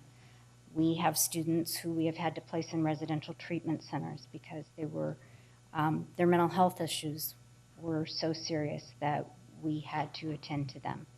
And so it's not just having school social workers, there's an array of services in the ERMS setting. Some of our schools and social workers run small groups. I know on the student support side, they do a lot of that. We try to work in conjunction that they do a lot of the early triage, and then as the students, because they do receive services, that is one of our related services, and then we serve the children from there. Okay. Thanks. I want to make sure that we're at least all on the same page and we knew what our current situation is. My other question was just, and I stepped out for a minute, so forgive me if I ask a question that you already answered, but around the new community advisory committee, do we have a timeline for that and next steps, and where are we at in that process? Because I know that one, it's mandated, and two, it's really important to make sure we have those voices. And I appreciate that you've included the Coalition for Students with Disabilities in your conversations today. I just want to make sure that we are moving forward quickly in solidifying this committee. So the meeting, the first meeting of the year is next week on the 25th of September. Okay, so we are, we're convening, and that'll be the first meeting, and the elections are in October, would be held in October? November. Oh, no, I'm sorry, they would be in October. So And if I remember correctly from our last meeting, that there was notification sent home with parents, well, with students in our special ed programs. Yeah, so we prepared a toolkit for each school site for principals to use and distribute at back-to-school nights, as well as distribute to their parents with information about the CAC meeting dates translated into the various languages of the district.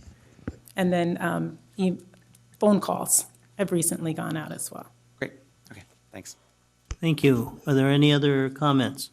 I note that this is an information item, and this is, let me just say before we move on to 9.2, that this is not an excuse for having to go through the Council of Great City Schools audit, but I'm glad that we are moving forward, and I will make this statement because I do this every February, March when I'm in Washington, D.C. Congress in adopting the Individuals with Disability Education Act said that they were going to fund us at 40% level, and they have never funded us at the 40% level.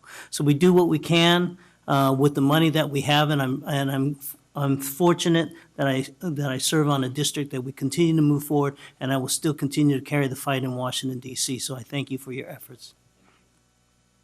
Item 9.2, approve local control and accountability plan, LCAP Parent Advisory Committee nominations. Mr. Harris, Ms. Morrison.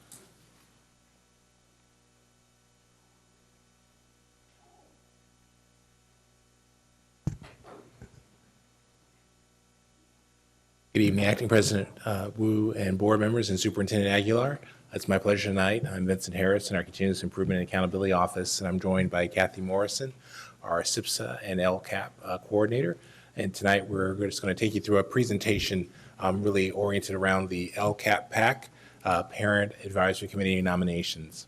Before Kathy takes you through, or Ms. Morrison takes you through the actual presentation, I just wanted to make mention that we've definitely heard your feedback and community feedback about student engagement with the LCAP PAC. And so we've got a couple of ideas that we're still fleshing out, but we hope to implement within the next month or so. One, Ms. Morrison's actually approached the Met about an intern, student intern joining her and working through kind of thinking about student engagement in kind of a strategic way. And so we're actually looking to have that be a real project and really leveraging some expertise there. And then our youth development team has actually approached some of our internal youth development groups about creating kind of to some degree, an ad hoc student group that will push into the LCAP PAC meetings as appropriate. We still are fleshing out the ideas, but more to come probably the next couple of weeks in terms of some ideas about really increasing student engagement with the LCAP PAC. And with that, I'll turn it over to Ms. Morrison. Thank you. Good evening, Vice President Wu, board members, superintendent. Tonight is the appointment of the LCAP Parent Advisory Committee. A Parent Advisory Committee is required by California Education Code. The committee composition, appointment process, and the structure are unchanged from previous years. Each board member and the superintendent will have 2 nominations. The role of the committee is also unchanged. Throughout the year, committee members will have opportunities to review data, understand implementation of programs and activities, and learn about the LCAP. This is the 4th appointment cycle for the LCAP PAC, but it's the first time board members will appoint members to staggered terms. This fall only, members are appointed to a 2-year term or a 1-year term.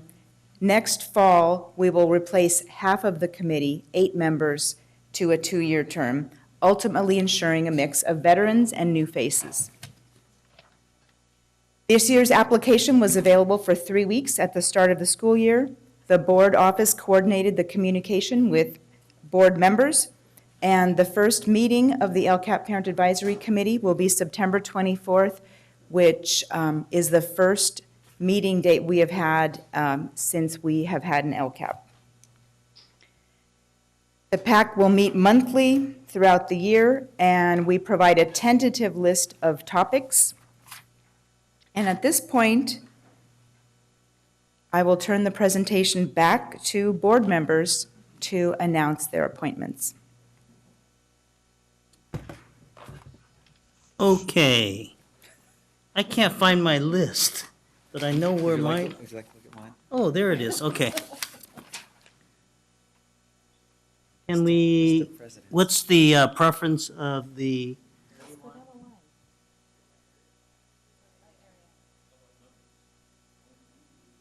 That's real hard. Okay, Area 1.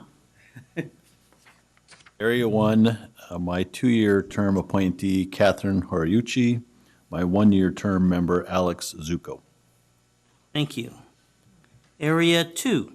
Thank you. Area 2, my 2-year term appointee is Susanna Cohen, and my 1-year term appointee is incumbent LaShanya Brazel. Thank you. Area 3. Area 3. My 2-year appointee is Christine Shelby, and my 1-year appointee is Andrew Maloof. Area, what comes after 3? 4. All right, my 2-year appointee, because I want to give her more opportunities to come to the podium, Cecile Nunley. And my 1-year appointee will be Eldon Hernandez. Area 5. First, I just want to say that there were a lot of applicants that actually apply for Area 5, and actually that's very encouraging. And although I can't appoint all of the applicants, I also just want to say that aside from the 2 that I'm going to appoint tonight, I'm also going to do follow-up to the applicants who applied, because I don't think that just the LCAP alone is a space where you can actually also make change in the district. We also have our DLAC, we have our CAC, we have our school site councils, which I feel like some of these parents who did apply, they definitely can get involved at the site level as well. And so I just also wanted to encourage our parents who don't get appointed tonight that there are other ways to also get involved with the school district. My 2 appointees, for the 2-year term for Area 5, I would like to appoint community organizer and parent in our school district, Chinwe Rhodes, who have 5 children in our school district. He's a young African-American community organizer who speaks fluent Spanish, and so I'm incredibly excited about him serving on the LCAP. My 1-year term appointment is Frank DeYoung. He has been part of LCAP since the beginning and has an incredible, has lots of knowledge and institutional knowledge on Sac City's LCAP structure and our teams and the folks that's been part of it. And so I'm incredibly proud of all of the folks that have served on Area 5 LCAP, and I look forward to working with my 2 LCAP appointees. I'm also gonna reach out to both of you and say, let's make sure that we stay consistent, because Area 5's LCAP have always shown up and been part of the LCAP process and have been active, and I'm extremely proud of my appointees, and I know that the 2 that I've appointed is going to put their heart, mind, soul, and spirit next year, and I'm just so proud, so that's it. Thank you. Area 6.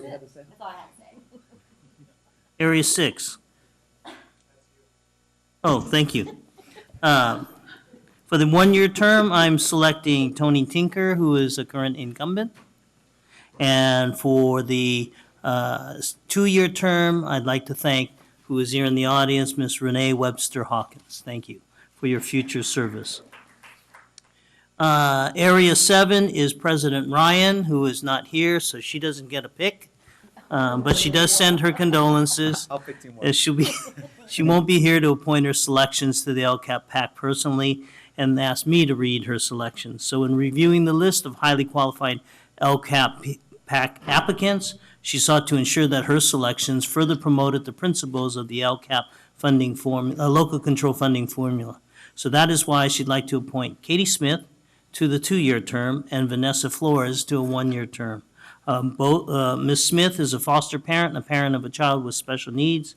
Additionally, she's a social worker by trade and will be able to bring that experience to the table in order to better impact the trajectory of our students. Ms. Flores is coming from Ethel I. Baker, which an often underrepresented school that has a high level of income families and English language learners. President Ryan thought it's critical to ensure that she brings her voice to the table as she can help advocate for not only Baker students, but similar students across the district. For all of our appointees, President Ryan wants to encourage you all to ensure that we continue to put the focus on students through a lens of equity, access, and social justice. Again, she wants to thank everyone for applying to the LCAP PAC and encourage those who did not receive an appointment to look for other additional opportunities to provide input to the district. Your voices are valuable and critical. And last but not least, Superintendent Aguilar. Thank you, Member Wu. For the 2-year term, I'm appointing Miguel Cordova, and for the 1-year term, I'm appointing Kay Seifan. Are there any public comments, Mr. Barrios? Yes. There are 3 public comments. John Perryman, followed by Karen Sweat and Cecile Nunley.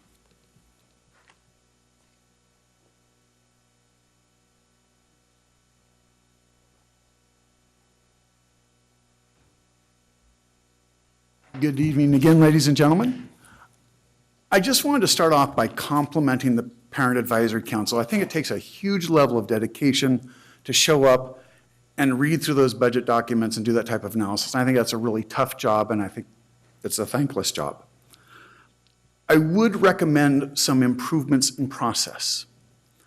The Sacramento County Office of Education, in its PowerPoint for training for parent advisory committees, recommends that you have a specific day or two on the agenda, noted in minutes, where you closely examine centralized use of Title I money and centralized use of supplemental and concentration grant money. That was not evidence in the meeting notes that I could see over the past year. Now, meeting notes are not complete. I wasn't there, and maybe they did engage in that close analysis. It just wasn't evident. Anyway, that was my short comment. I considered applying, but the truth is I'm fully capable of intemperate speech and throwing the occasional metaphorical Molotov cocktail. They're probably better suited. Thank you. Thank you, Mr. Perriman. Ms. Sweat. Karen Sweat, Making Sense Work.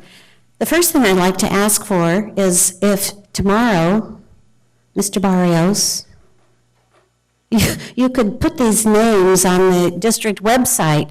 Liz Guillen isn't here tonight. She wanted me to tell you she's sorry she couldn't make it because she has some comments about the LCAP procedure. We're both very pleased that you've got staggering terms. We want to commend the team. We think that they've worked really hard. We're quite excited about this. But again, if you could put these names up on the website as soon as possible, because she asked me to bring them home, and I didn't catch any of them.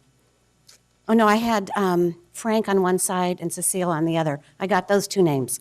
So speaking of timeliness, what I'm really concerned about, and I have to reference the letter from SCOE about holding the public hearing on the new budget and the need for the budget and the LCAP to be together, to match. Is this new committee going to be coming together? Can they have an input into this budget? I just don't see how this is going to work, because it is our understanding that the LCAP must match this new budget. Don't really see how this is going to work. Oh, and one other thing on timely posting. You're about a year and a half behind on the org chart, once again. That's a really important piece of communication. 1 year, just one whole year? Oh, I stretched the truth a bit.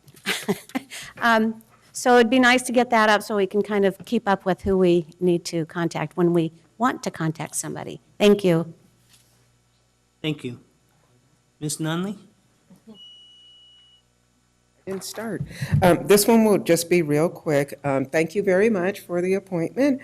The only thing is the budget development. You guys have it scheduled for November 26th. I might make a recommendation that that be moved up to the October. Main reason why is because the Business Services Office is going to be in the thick of doing first interim. That probably is going to put a strain on them, as well as I just like to see the budget development moved up a little bit earlier. I think it's more reasonable. So just a recommendation. Thank you. Thank you, Ms. Nunley. This is an action. Are there any more public comment? No further comments. Okay, discussion by my colleagues. Vice President Minnick. Thank you. So I just wanted to say well, congratulations to all the appointees. or condolences, depending on how you want to look at it. But to the staff, I think it was a great move in recruiting an intern from the Met High School to work on student engagement. It's no secret, I'm a fan of the school, parent of 2 Metsters, and just the process of having a young person be intimately involved in the process of recruiting young people for this, I think is going to be really valuable to us as an organization, because it's sometimes it's rough for us old folks to really get the word out in the right way. Did I offend you? I'm sorry. Yeah. You're not old. But I'm really excited about that, and I think that's going to be great. And I know that there's a couple, a few ideas floating around about how we're going to utilize students and make sure that we have authentic student voice. And I know one of those is, like you said, a group of young people and kind of pushing in and rotating through. In a perfect world, we would have a consistent same students at every meeting. I know that's probably not realistic given the constraints on a lot of our high school students. But I just want to make sure that as we go through this process that we really put a really close attention to the importance of consistency. So if we have a group of, say, 10 students or 15 students that are rotating in and out, that we make sure that we have a structure in place so they're informing each other. And so maybe we have students do a couple meetings in a row, and they stagger them as well so that there's always so at any point in the process, the student that's there there's one student that's been at the last meeting, so we can make sure that process, or some other type of process so we can make sure that we do have those young people with a consistent voice. And the other piece is I just want to make sure as we move forward to make sure we get that student voice articulated here at these meetings. When you do report back to the board, I want to make sure that they get the opportunity to be heard as well. But thank you, and thanks for really embracing this idea of including young people in this process. So, thanks. Thank you, Vice President Minnick. Member Cochran. Thank you for the great report. Just some nuts and bolts. The first meeting is just around the corner on Monday. Do you have a room and a time on that? Yes, the schedule is at the back of the room. It's Washington Room at 5:30 p.m.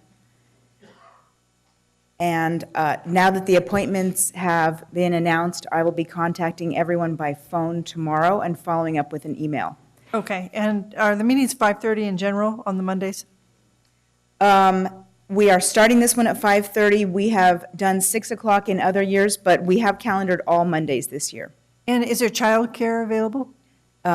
My contact tomorrow will be to ask if they require childcare. Absolutely provided. Okay. I just didn't want to schedule it without speaking to people Right. first. Thank you so much. I'm really excited about the process this year.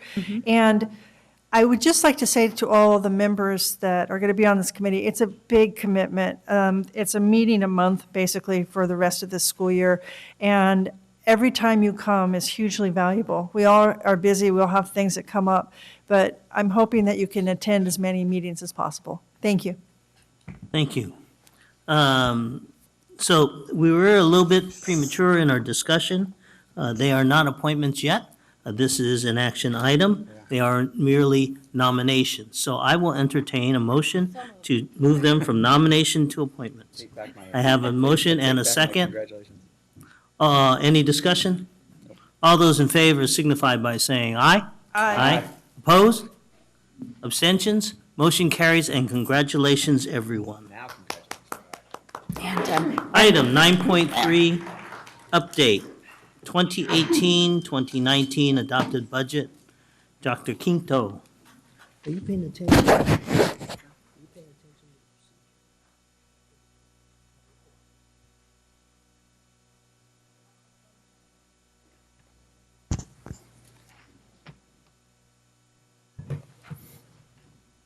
Well, good evening, Vice President Wu, board members, Superintendent Aguilar. I'm here to give you a budget update. Previously, I was here about our disapproval from SCOE. And as I get into this, let me give you an overview of what you will be hearing from me. We'll first look at AB 1200. One of the questions that has been asked me since I got here was, what happened? And so putting a piece back together.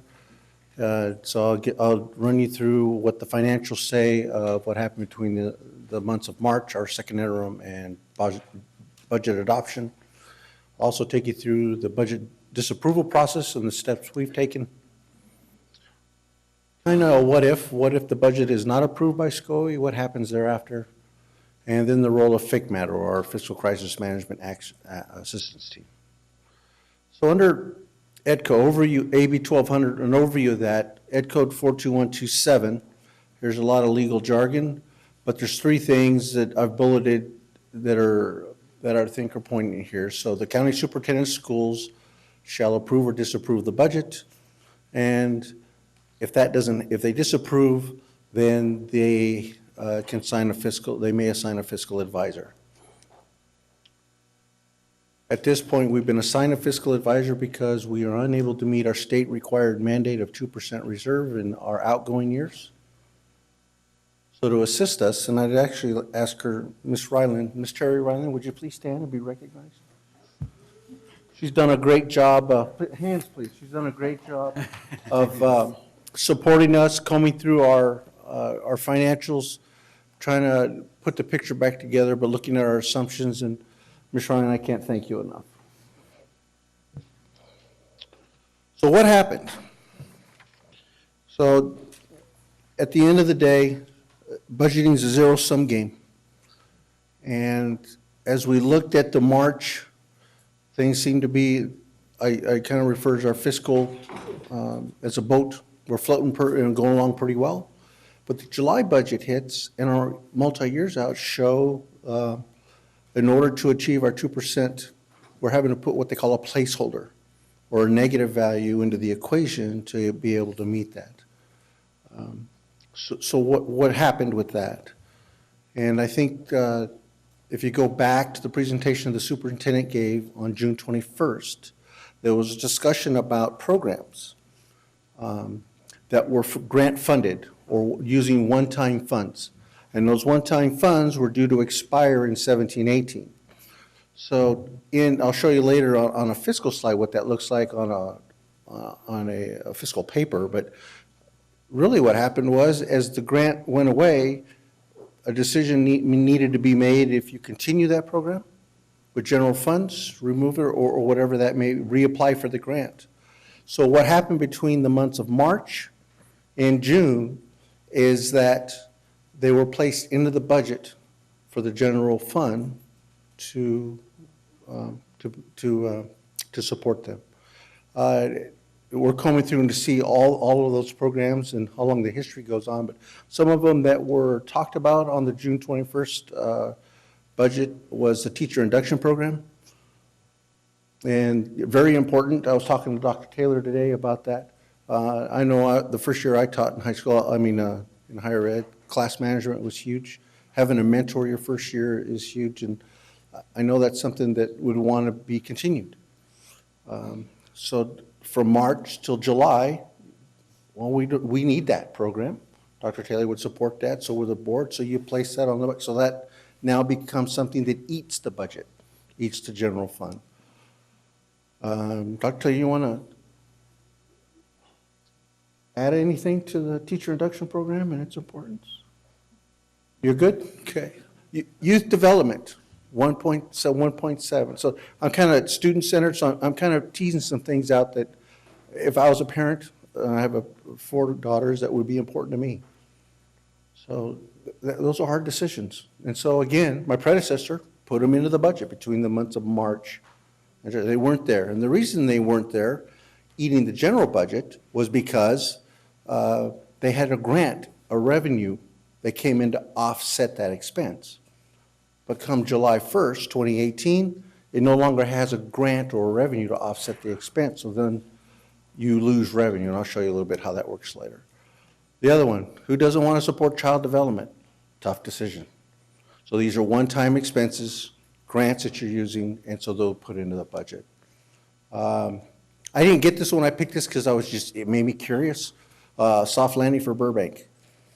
So it sounded like an airport, but actually after talking to the superintendent, it was our QUIA funds. So they were afforded QUIA funds, which was one-time funds from the state. So there's been a soft landing in regards to that. So as the CBO, need to take a look at that and support.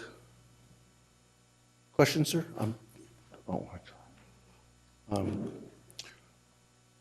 So that's what happened. We took one-time expenditures or grant-funded programs, and we placed them into the budget, and there was no offsetting revenue for those, so they have to be paid for or supported through the general fund. So what's that kind of look like? This is a financial statement. Up here is your revenue area. And so you're going to place, if you get a grant, you're going to place it there so it offsets the expenditures that show up on the bottom. So to try to explain what happened between March and July, I'm going to point you exactly to the arrow. There was a placeholder put in for some $22 million. So taking a look at all of the programs and things that were one-time expenditures, they put a placeholder that we did. I need to own this. So we put a placeholder of $22 million there that actually we need to have a discussion about at that point to make our 2% reserve. Is that making sense?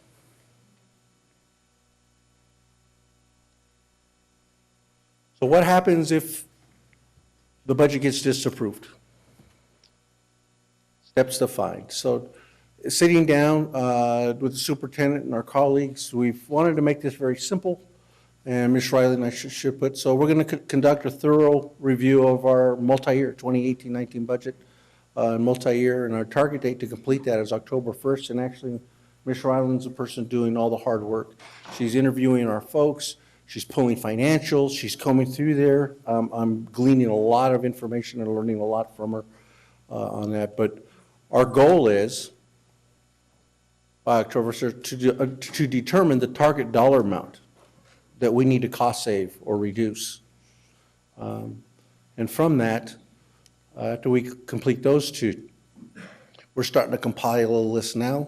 I've been with some labor partners who have their ideas, and so we're putting them all on a list, and once we get a target value, we will start looking at that list and seeing what we need to go forward. But ultimately, we need to present a viable budget back to you for adoption by October 4th, because we have till October 8th to get it to SCOE. So what happens if SCOE doesn't approve the budget? Well, if it's not approved, the California Department could establish a budget committee for fiscal oversight. We could, as in Sac City, Unified School District, we could waive that and continue working with SCOE and their appointed fiscal advisor.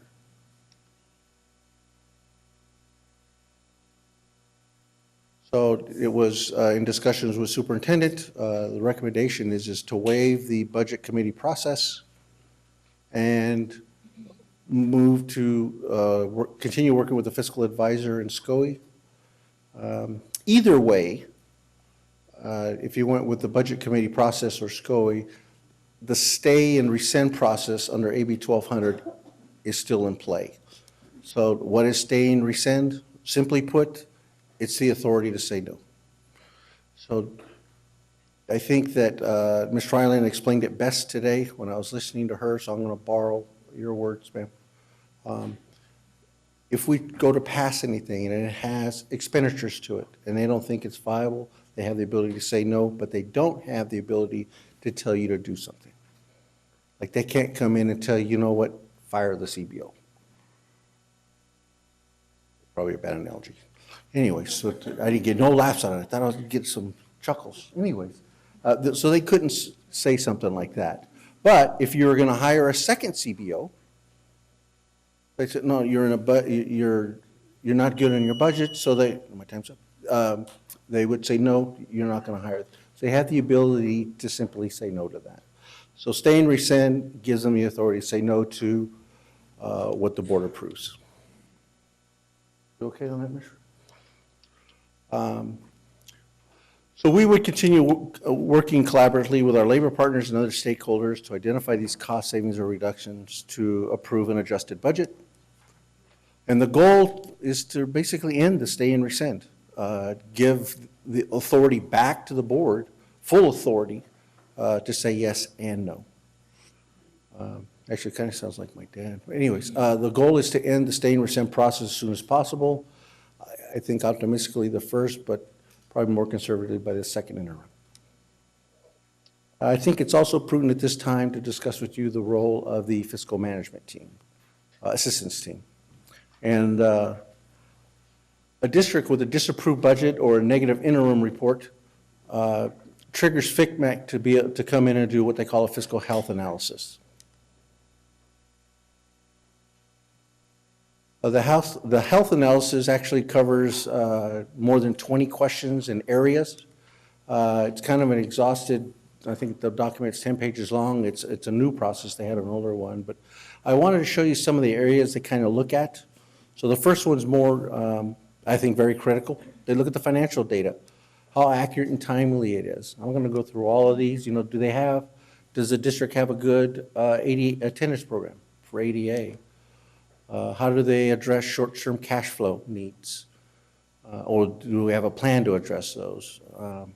Has the board approved to eliminate a plan to eliminate deficit spending? Retiree benefit liabilities. These are the areas that FICMAT would look at as they come in and assess our fiscal health. One of the ones down here is, do we do a pre-settlement analysis, including multi-year projections, and which is required by us. So this work is funded entirely by the state, so there's no charge to either us or SCOE. And we are looking to have that done in the month of October. I couldn't really get a definitive answer as to how long the process. I can give you my best guess. It'd be probably 3 to 6 weeks for them to be able to conduct an analysis after discussing a little bit with them on it. But they have a lot of other folks that they're supporting as well. So with that, any questions? Will we take any questions? Any questions from the public? We have 5 public comments. Cecile Nunley, followed by Karen Sweat, John Perryman, Grace Trujillo, and David Fisher.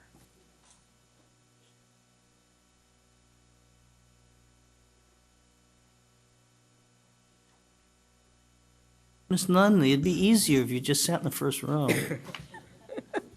I have to get my steps in. No, this one will be quick. I appreciate the presentation, and I understand this is extremely difficult for the district. It's extremely difficult for all of you sitting on the dais. It's extremely difficult for the superintendent, and I just feel very strongly that all of you, including all of the stakeholders of the district, need to work together to really try to solve this problem. The superintendent needs support more than ever, and we all need to work together on this. And I just wanted to be sure I made those comments public, because this is not an easy fix. It is something that really needs to be taken seriously, and it's not a quick, just whack everything here or there. So thank you very much. Thank you, Ms. Nunley. Ms. Sweat. Karen Sweat, Making Sense Work, and before I start, thank you to Mr. Browning and to Mr. Wu. I got the list with the names, but no phone numbers. Teasing. That might have been intentional. That's super top secret. So I'm going to read something. This is recommendation number 10, develop monthly budget monitoring process for all resources. This is from the 2006 FICMAT report. I've got 10 tabs here. I'd like to read them all to you. And it all comes back to monitoring and a budget committee that is providing monitoring and oversight committee. And I know other sectors have recommended a change in the budget committee, and it is much what I said at the last meeting. I'd like to reimagine this budget committee, and because we do monitoring, I look at the expenditure reports every month, I look at LCFF, I look at specific departments and schools. It's not that hard once you get started doing it, but it needs to start in month 1. And it just takes a little bit of work to look at these reports, look the next month, and you can see what is being spent, what isn't being spent, because what isn't being spent is just as important as departments that are overspending their budget. One of the other recommendations in here real quick is don't make a budget for something that you're not going to use it for. Make it intentional. Anyway, if anybody would like to see the old 2006 report, I'm happy to send it to you. I might even highlight the specific areas that I think are really important. Thank you. And thanks for that. Mr. Perryman.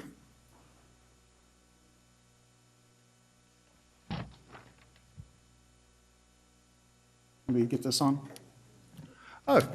Good evening, ladies and gentlemen. I was surprised, I don't think it clicked on. There we go. Okay.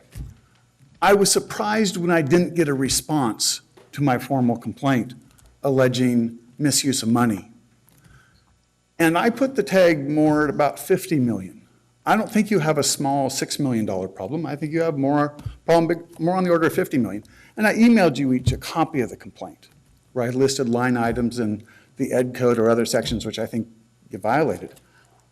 Especially with supplemental and concentration, I'm not positive that you violated. Guidance language, there's a little bit of flip-flop. But because my school is still down $2 million from 2014 when you took over on LCAP in state and federal money, when you've had a massive increase in that type of money, it's going elsewhere. And it's not going to services to students as is required by law. Anyway, I tried to get your name to email you because I thought it's sort of silly for me to get a second monitor from the state, technical advisor, but the county wouldn't give me your contact information. And I tried to email your new budget guy, but his name isn't in the district database to email him to ask about a response to the complaint. I don't have much time. I've only got 15 days to go to the CDE and ask them for immediate intervention from the date that you failed to respond, which was on the 18th. So I can't wait for you to pass a new budget and see if you fix the things in the new budget. I'm sort of at a quandary about what to do. Thank you for your time. Mr. Trujillo. Good evening, members of the board and Superintendent Alligar. I think, I've been speaking, it's so funny, like I said, I go back. I usually never talk about my degrees or what I've done over the years, but I do have an accounting degree, and a business degree, and I've looked in all the budget situations, especially the underfunded liabilities. I think this is a thing that I've always been talking about for years. And I think that's the key thing. The fact that over the years, this was something that I brought up in many, many occasions, and obviously now it's impact, and SCOE's involved. And this is the fact that we're in a strong economy. So nevertheless, wait until the economy hits, and it's gonna be even worse. I'm glad that you guys are addressing these issues now. If they would have been addressed sooner, we wouldn't be in this situation. Obviously, the school districts is not the only one. It's federal and state and the counties. And the police department and the federal are all in the similar situations. Different ones are in different stages. But I think the key thing is working together. There's a give and take in everything. Like we mentioned before, it's teamwork, making decisions. It's hard decisions. I think one of the key things that robotic we're talking about is the fact that they're funding. I've seen it over the years. First, it was training for teachers. It was closure of schools. It was, different department, busing, field trips. You know, I've heard it, and I heard it all. It's just like a budget from a household. Some of your fixed costs continue to go up, other costs continue to go down. Some grant money is coming available, some grant money is not coming available. You know, bills come up. Situations, medical, you know, it's the same thing. So I'm glad that everybody's working together and addressing it, because if it doesn't get addressed, obviously there's going to be another financial officer, and only God knows what else is going to happen. And this is on a good economy. So thank you. Thank you, Mr. Trujillo. Mr. Fisher.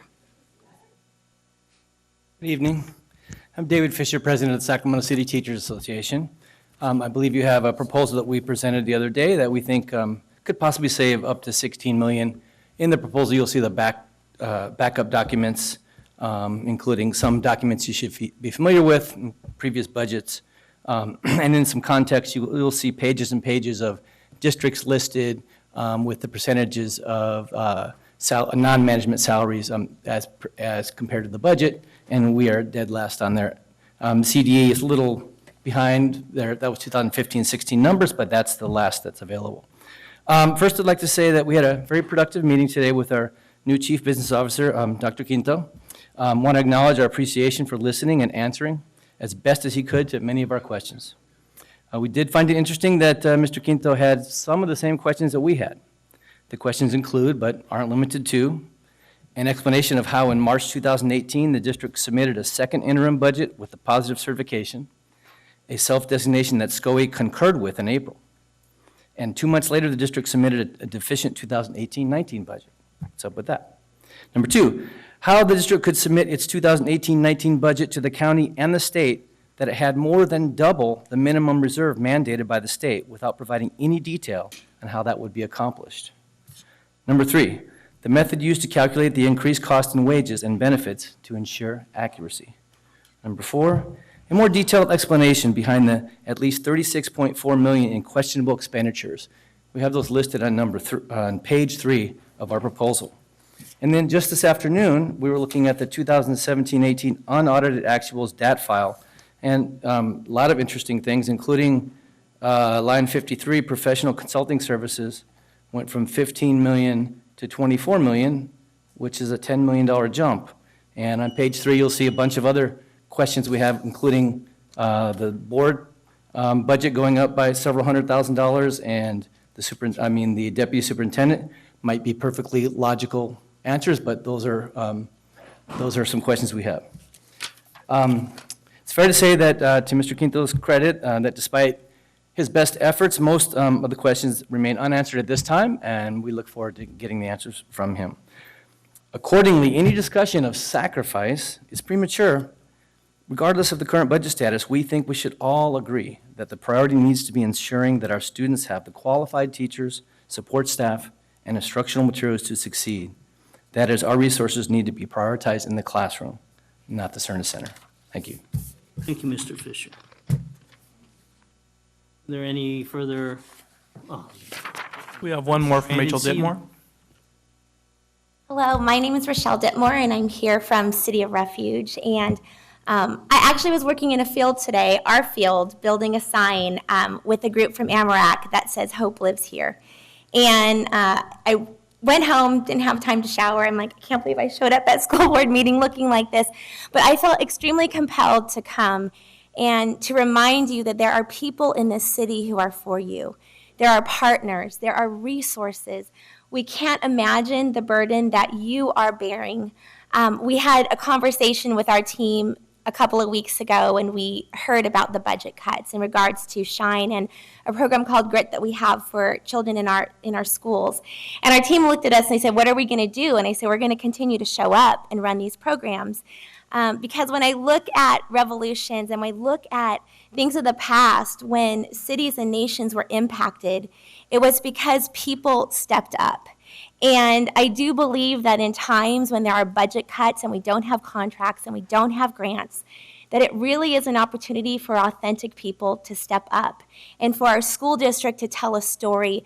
I believe there are churches, I believe there are community partners that will step in and serve. And so I just want you to know that from City of Refuge, that we are for you, we are with you, we are a partner. Whether this is appropriate or not, we are praying for you. We believe that there is hope, and we believe that in these times that we will see miraculous things, because we need a miracle. Sacramento needs a miracle. Our nation does. And if all we have to depend on is a dependability of the dollar, then I think that as a people it leaves us weak. And in these moments, we can see strong, and we can experience that together. So we are here with open arms. We're thankful for you. Superintendent Aguilar, we honor you. We are thankful for your leadership and for you being here in our city. So thank you. Thank you. Very encouraging. Any discussion from my colleagues? Vice President Minnick. I had just a question for Dr. Quinto. If I heard you correctly, sorry, do you want me to give you a second? Sorry. We'll be theoretically on the 4th of October, our next meeting, we'll be voting for a revised budget, correct?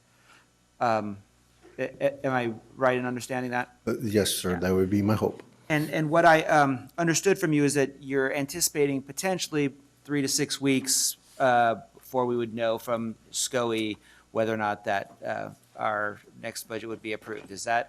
Was that your estimate? That would be incorrect, sir. In a takeaway, that'd be my, I need to restate what I meant. Yeah, could you clarify just that order? FICMAT in October Oh. has a process for fiscal health, and they would take 3 to 6 weeks to assess our health, fiscal health. Okay, so That's then. what I meant about October. In that duration of process, SCOE with their fiscal advisor is currently combing through our finances. We're due to have some hard answers or some target values for what actually our saving or reduction mark is by the end of next week. Okay, so then, do I understand then when, by the time a revised budget comes to us for a vote, we will already have worked with the financial advisor appointed by SCOE to ensure that it meets the requirements from Superintendent Gordon and before it comes to us for a vote? Like what I'm asking is that when we vote on the 4th, are we still kind of up in the air as to whether or not we know that if it's going to get approved or not? Or will we know before we vote? Well, no, we won't know. Our role is to get a target value and look at savings or reductions, and through our financial system, SACS and some other in-the-weeds stuff, submit that and bring it back to you with a report. Whether SCOE takes that back and approves it, actually, it would be Ms. Ryland and their advisor looking at, yes, this is viable, approve it. They're looking for things like, we're going to raise our ADA 10%. And they're going, you can't, that's not, you're getting a one-time fund in January. You can't make a budget on what ifs. So it's got to be something they feel is viable, something that we can carry out with fidelity. And so that's their responsibility. So our hope is to take and see the target value, see if we have enough savings as we start complying, working with our stakeholders and our labor partners, try to match those two, and then bring them back to you for approval on the 4th. And that's optimistic. So theoretically, we could have some feedback as to the viability of this budget during this process before it comes back to us. Yes. Okay. In fact, there's already been some adjustments that Ms. Ryland has already caught. The May revise, and when the legislature adopted the budget in June, they raised COLA. So our original budget didn't have COLA. I'm trying to be optimistic here because there's also some on the expenditure side, but those are kinds of the adjustments that she's looking at to making sure our books are as accurate as we can get them. Okay, cool. Thank you. Member Hanson. Thank you very much for the presentation. Clearly, we've got a lot of things to consider in the next several weeks and probably a little bit beyond that.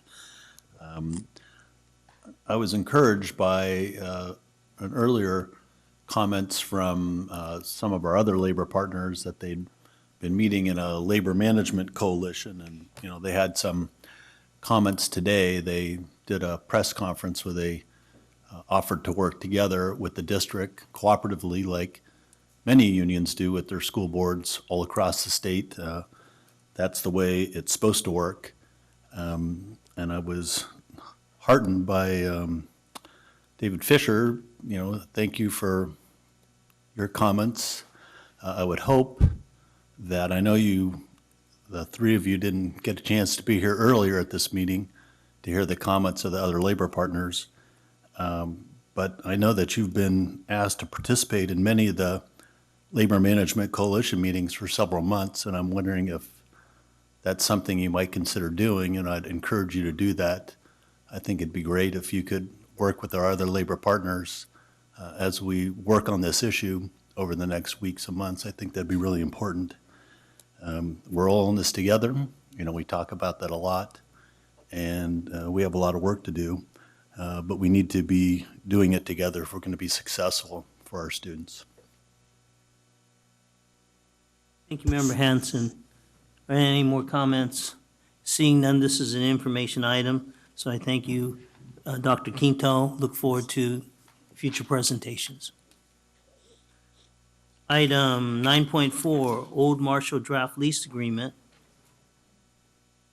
Ms. Allen. Good evening, Vice President Wu and members of the board and superintendent. A very brief update on the Old Marshall Draft Lease Agreement we've been working on pretty significantly since 2016.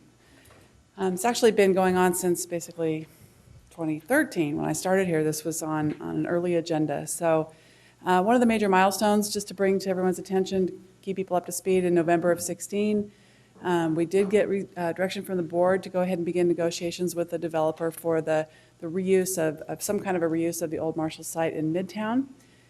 We selected through an RFQ process the development team of Mogavero Architects and Bardis Homes. They submitted a proposal to renovate the beautiful 113-year-old school site into roughly 16 to 20 condominium units, and then also to build 2 new structures on the site, each housing about 16 condominiums. Currently, the board is considering a draft ground lease agreement with approval tentatively scheduled for October 4th, 2018. If that does move forward, then also during open session on the 4th, we would be discussing for the public's purview what the terms of the ground lease agreement end up being. So really just want to give you just a couple of little pictures here. Obviously an older picture on the left and somewhat current on the right, just an aerial view. These renderings right here I took from the Mogavero Bardis Performa that we have in our office. I think you've seen this before, but just thought I would share it with some of the members of the public. And then just to point out a couple of the highlights of the development proposal. One of the goals is to maintain as much of the existing architecture as feasible. The additions themselves would be about 3 stories tall. I think there's some subterranean parking that's been talked about. Some would have some large outdoor patios. Some would have some rooftop patios, 10-foot ceilings, and the goal is also in the main building to maintain the 13-foot high ceilings, which is a pretty nice space. There will be also some porches at ground level. The units will range in square footage between 800 and about 2,000 square feet. And much of the work will be done using the Department of Interior standards for historic buildings. So again, super quick overview of where we are. We had a pretty good meeting tonight. Heard some more details about what this ground lease proposal might look like. It's been a heavy lift to get to this point, but I'm optimistic that we'll make progress and be able to bring back something to the board for your consideration on October 4th. So I know the development team is here. If you have questions for them, I'm sure they would be happy to come up. Otherwise, I'll sit down. And Thank you, Ms. Allen. Okay. Mr. Barrios, are there any public comment? Yes, we have 3 public comments. Julie Murphy, followed by Louis Demas and Tom Quazibarth.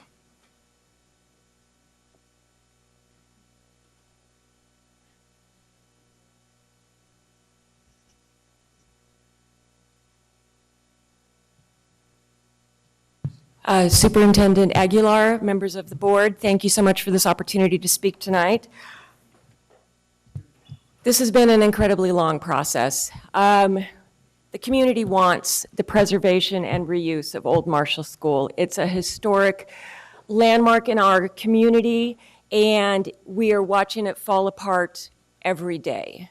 And when we undertook this, when the 2016 was an awesome year for this process. Under Jay Hansen's leadership, we had a very robust community outreach. There was a detailed vetting of all of the different community ideas and the developers who were interested in working on the project. And we had such a tremendous amount of transparency and such an open process in 2016. So I quite frankly am disappointed that it's 2 years later and we're just now to the point where we're talking about the terms of the ground lease. But I'm very hopeful that we get there in a couple of weeks. And the Mocavero Bardis team is a tremendous partner in this project. They are committed to a quality project.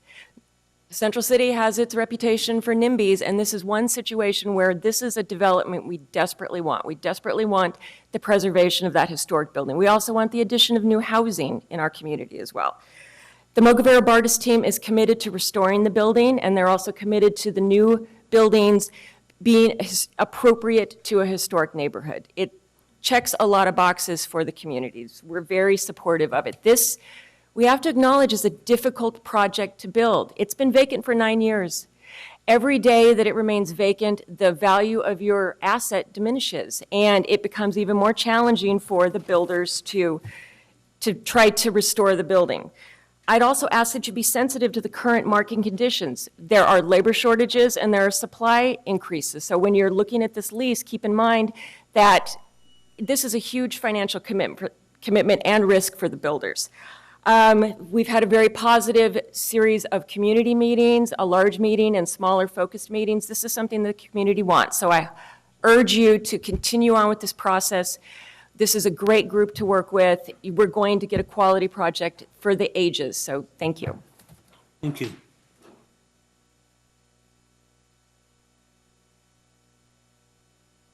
Good evening. My name is Louis Demas. I began attending Marshall School kindergarten in 1944, continued all the way to 1951. It's one of the greatest experiences I ever had in my life. I've always thought that Marshall School was one of the finest primary schools in the United States, and I continue to feel that way. It was an excellent education, but part of that education was contributed to by the majesty of that building and the utility of it. It was just an enormous, you know, back in those days in the 40s and 50s, well populated with children. As a consequence, Marshall School was not just a school, but it was also a community center and was well suited for it. And over the years, we've watched it, you know, and ideally, it would be continued as a public use where everyone can share in it, but that's not going to happen. And the board is now given an opportunity to do something with it. And we feel basically we have wonderful partners who seek to develop it. It'll be for private use, but it'll at least be preserved. Over the years, we've watched it become deteriorated. And the other thing is that the fear, every time you hear a fire engine is going to Marshall School with some tragedy, that it's unattended, it's unused, and it needs to be put to good use. The architects and the builders have met with the community and met with our neighborhood association and have been extremely positive and receptive to all the suggestions we have, and we believe they'll continue to work with us, and we urge you to proceed and approve the lease in October. Thank you. Thank you.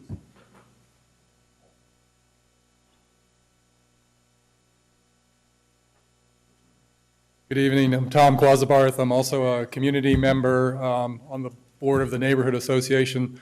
In October of 2016, at Kathy Allen's invitation, I was one of 3 community representatives who was on the selection committee. We reviewed 3 proposals and unanimously recommended the team that is undertaking the process right now. This was a major milestone in a multi-year process that under the leadership of Member Hansen, with a lot of encouragement and nudging from Member Cochran, was a really open and transparent process. And now, almost 2 years later, with a lot of twists and turns and delays, which we understand, I'm here to say that I think we made the right choice. This summer, this late spring and summer, I've attended 2 meetings with the development team. I think the open and transparent process, which was initiated by the district, is continuing. I feel like the community input is being heard. I would urge the board to be expeditious in this process. This facility, which is, to be blunt, has been neglected by the district, is in danger of becoming a blight on our neighborhood, and we need to move forward with the team in place, and I urge the board to do just that in the upcoming meeting. Thank you. Thank you. Colleagues? This was an information item, so I thank you, Ms. Allen. Moving on to item 10, consent agenda. I have a motion to move the consent agenda, and I have a second by Member Hanson. All those in favor signify by saying aye. Aye. Oppose? Abstentions? Motion carries. Thank you. Item 11, business and financial information. We are receiving this information on purchase order board report for the period of June 15th, 2018 through July 14th, 2018. Item 12, future board meeting dates. October 4th here, 4:30 p.m. closed session, 6 p.m. open session. October 18th, 4:30 p.m. closed session, 6 p.m. open session. Adjournment. Member Pritchett. Thank you, Vice President Wu. Tonight, sadly, I'd like to adjourn in the memory of Deputy Mark Stasyuk, who was assigned to the beat in the Rancho Cordova area. He quickly earned the respect of the community he served, and it is apparent in many of the stories that we have recently heard, such as his service to Abraham Lincoln and the surrounding community. Mark's background of immigrating from Ukraine and being fluent in the language helped to strengthen the relationship with community members throughout the city and the county. He has received countless letters of appreciation from community members, as well as several accolades from his department for his work. I ask for just a moment of silence for Deputy Mark Stasyuk.